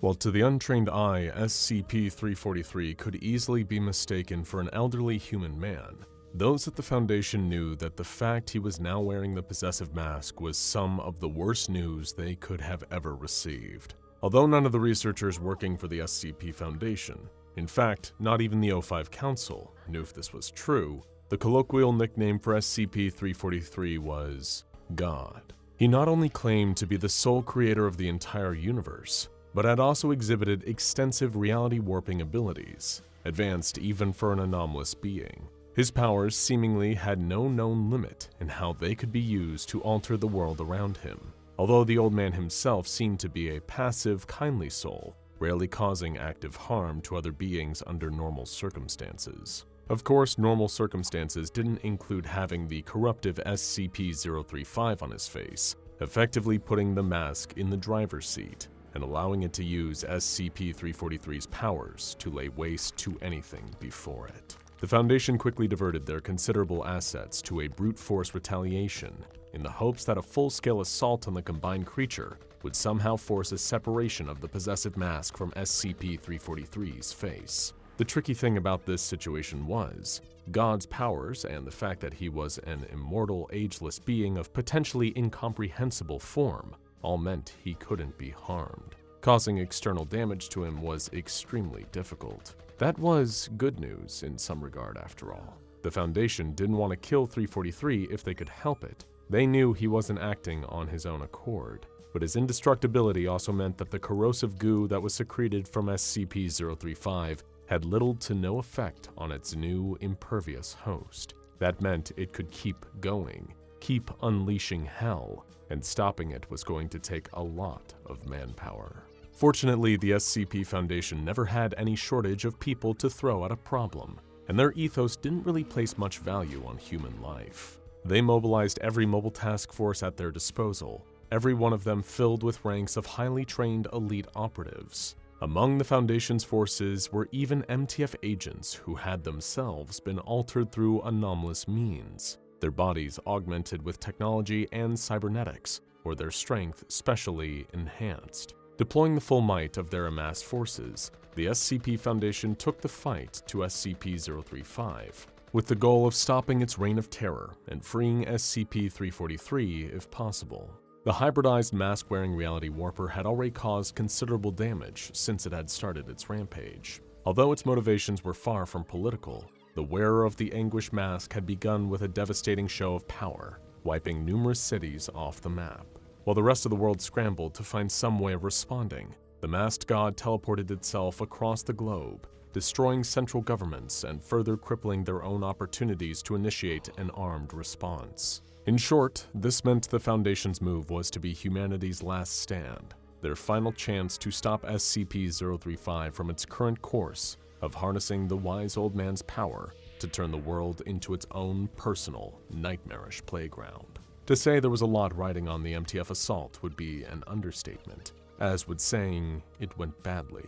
When met with times of defeat, the old, rather morbid adage of fallen soldiers being sent home in bags is often applied. But if the masked hybrid had sent the Foundation its MTF troops back to them encased in body bags, then that would have been far kinder than what it actually did.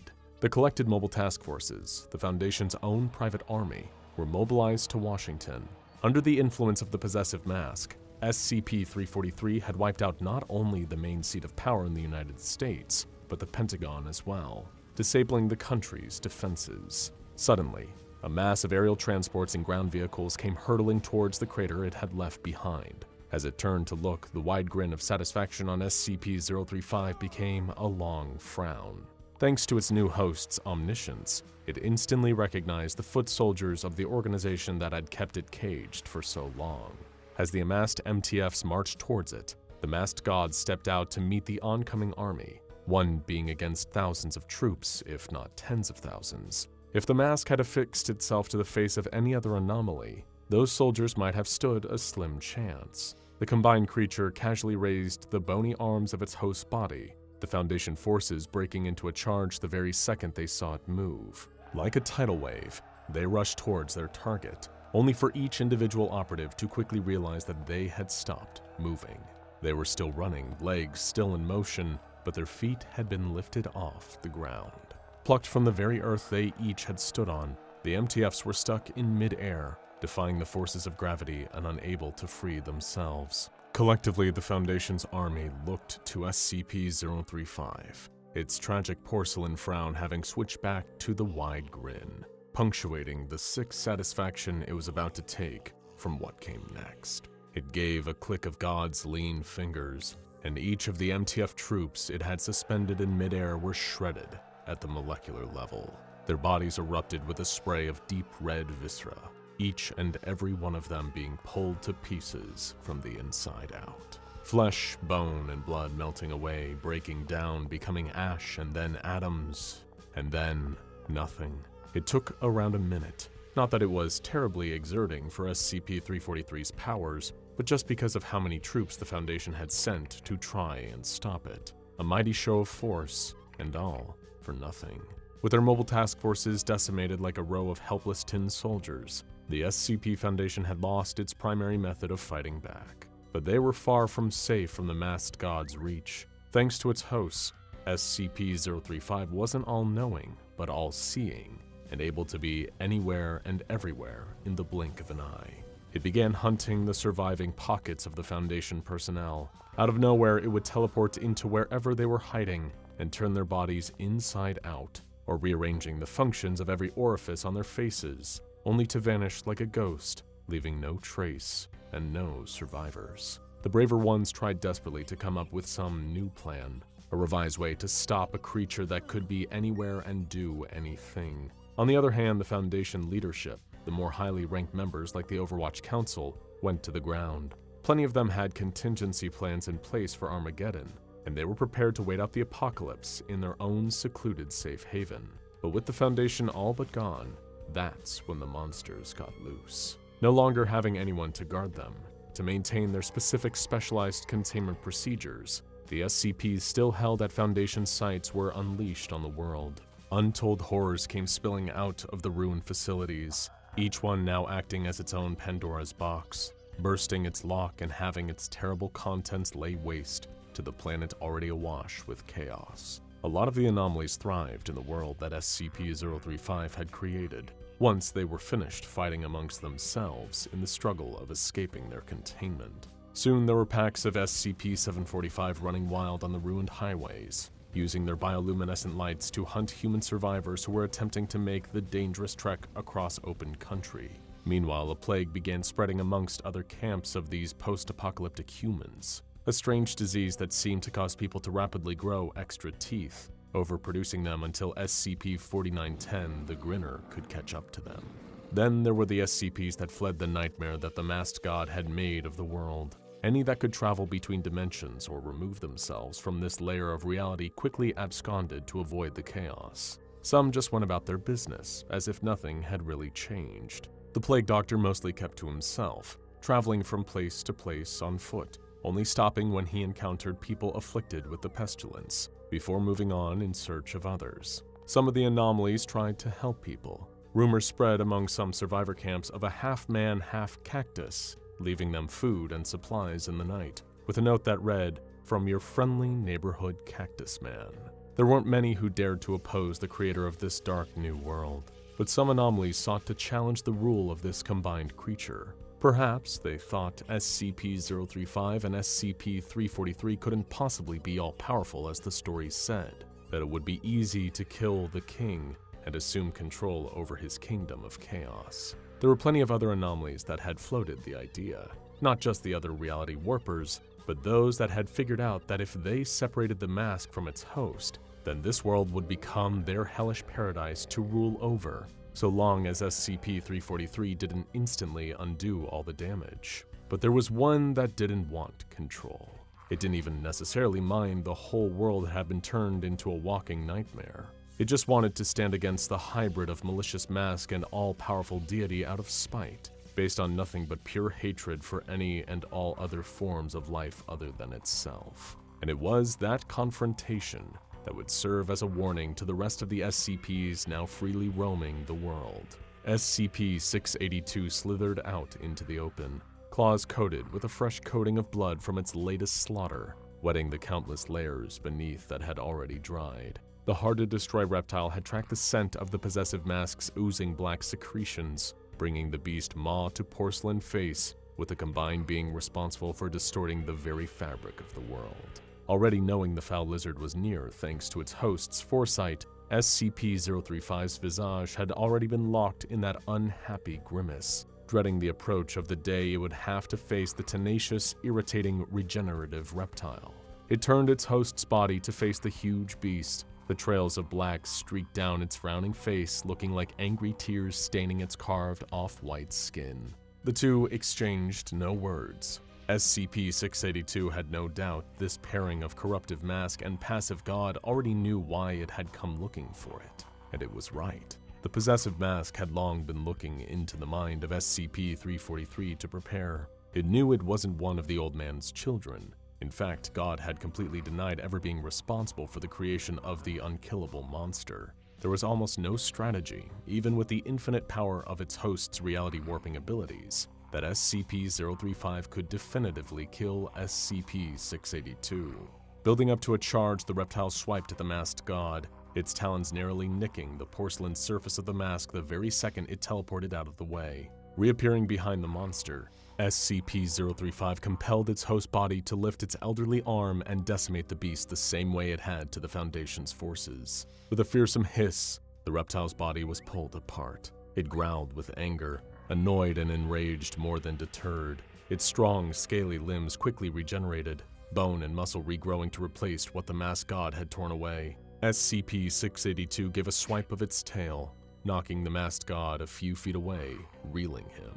The anomalous hybrid teleported yet again, this time to inside the monstrous reptile. Shrinking down to almost infinitely small, the mask and god wrenched apart SCP-682's atoms, ripping up strand after strand of its very DNA, physically trying to unmake it on a cellular level. On the outside, the creature's body disintegrated as it roared, feeling its very genetic material breaking down, only for it to rapidly reform just as SCP-343, wearing SCP-035, reappeared in front of it. There was no way for the masked god to kill the monster, despite how much it tried. Sending it hurtling into the fire of the sun, punching it into other dimensions, moving it down the recursive stack of reality to make its existence little more than fiction. Eventually, the possessive mask had to reconsider the problem at hand. Even with infinite power, the unkillable still remained unkillable. Rather than ask whether that meant its own power was truly unlimited, it instead resolved to the only option it had left. With a snap of its host's fingers, the combined creature sent the hard-to-kill reptile away, far away. Universes upon multiverses of distances were put between the masked god and SCP-682, turning back towards the destruction it had wrought on this world. SCP-035 knew that the regenerating reptile would be back. But for now, it had more chaos to unfurl. A terrified man huddles in the corner, heart pounding and teeth chattering. He sees them coming towards him, huge 8-legged figures, 10 feet tall at least, with 8 black, soulless eyes that seem to stare hungrily at him. It's like something out of a nightmare. Giant man-eating spiders everywhere. They approach the man, fangs dripping with venom. But just as they're about to strike, he vanishes. He won't be spider food today, but for this truly unlucky guy, his ordeal is far from over. Let's rewind. When life gets a little too boring, we all daydream about getting away. Maybe you imagine sitting on a tropical beach or camping in the mountains and breathing in the fresh air. Some of the more adventurous types with a vivid imagination might daydream about visiting a parallel universe. Who wouldn't want the chance to see what life is like in another dimension? Of course, it would only be fun to go there if you could control where you went and when you could come back. Without any control over it, the ability to hop back and forth between dimensions would turn from a blessing to a curse. Just ask SCP-507. SCP-507, unlike most other SCPs, is a seemingly normal human man. He has blonde hair, green eyes, an unrecognizable accent, and no other features that might make him stand out. He looks perfectly average, like a stranger you'd pass on the street and never give a second thought to. What sets him apart is not a physical attribute, but rather an ability that he has yet to develop a firm grasp on. He is a dimension hopper, with no control over where he goes or when he'll get back.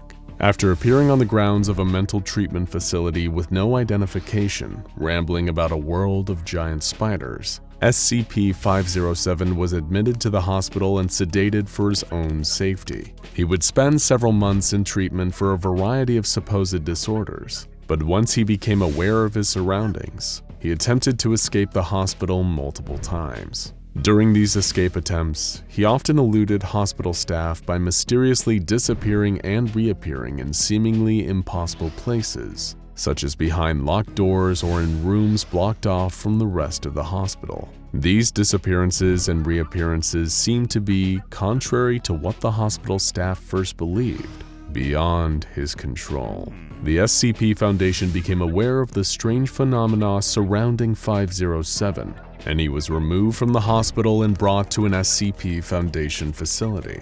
Once there, the nature of his abilities became much clearer. SCP-507 is able to, without intent or even knowledge that it is about to occur, shift from this reality to another alternate reality. After some time there, with the amount of time varying from case to case, he will shift back to this reality. He has been known to shift realities while sleeping, in the middle of a sentence, and even while bathing or going to the bathroom.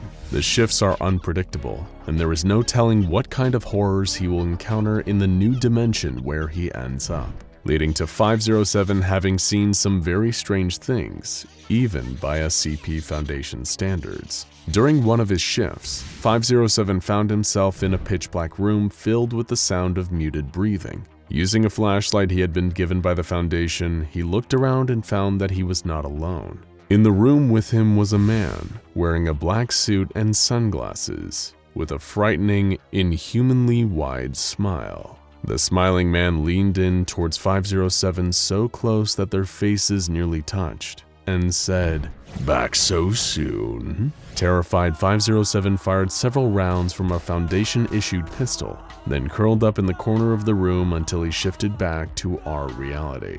This would not be the last time that he encountered the smiling man.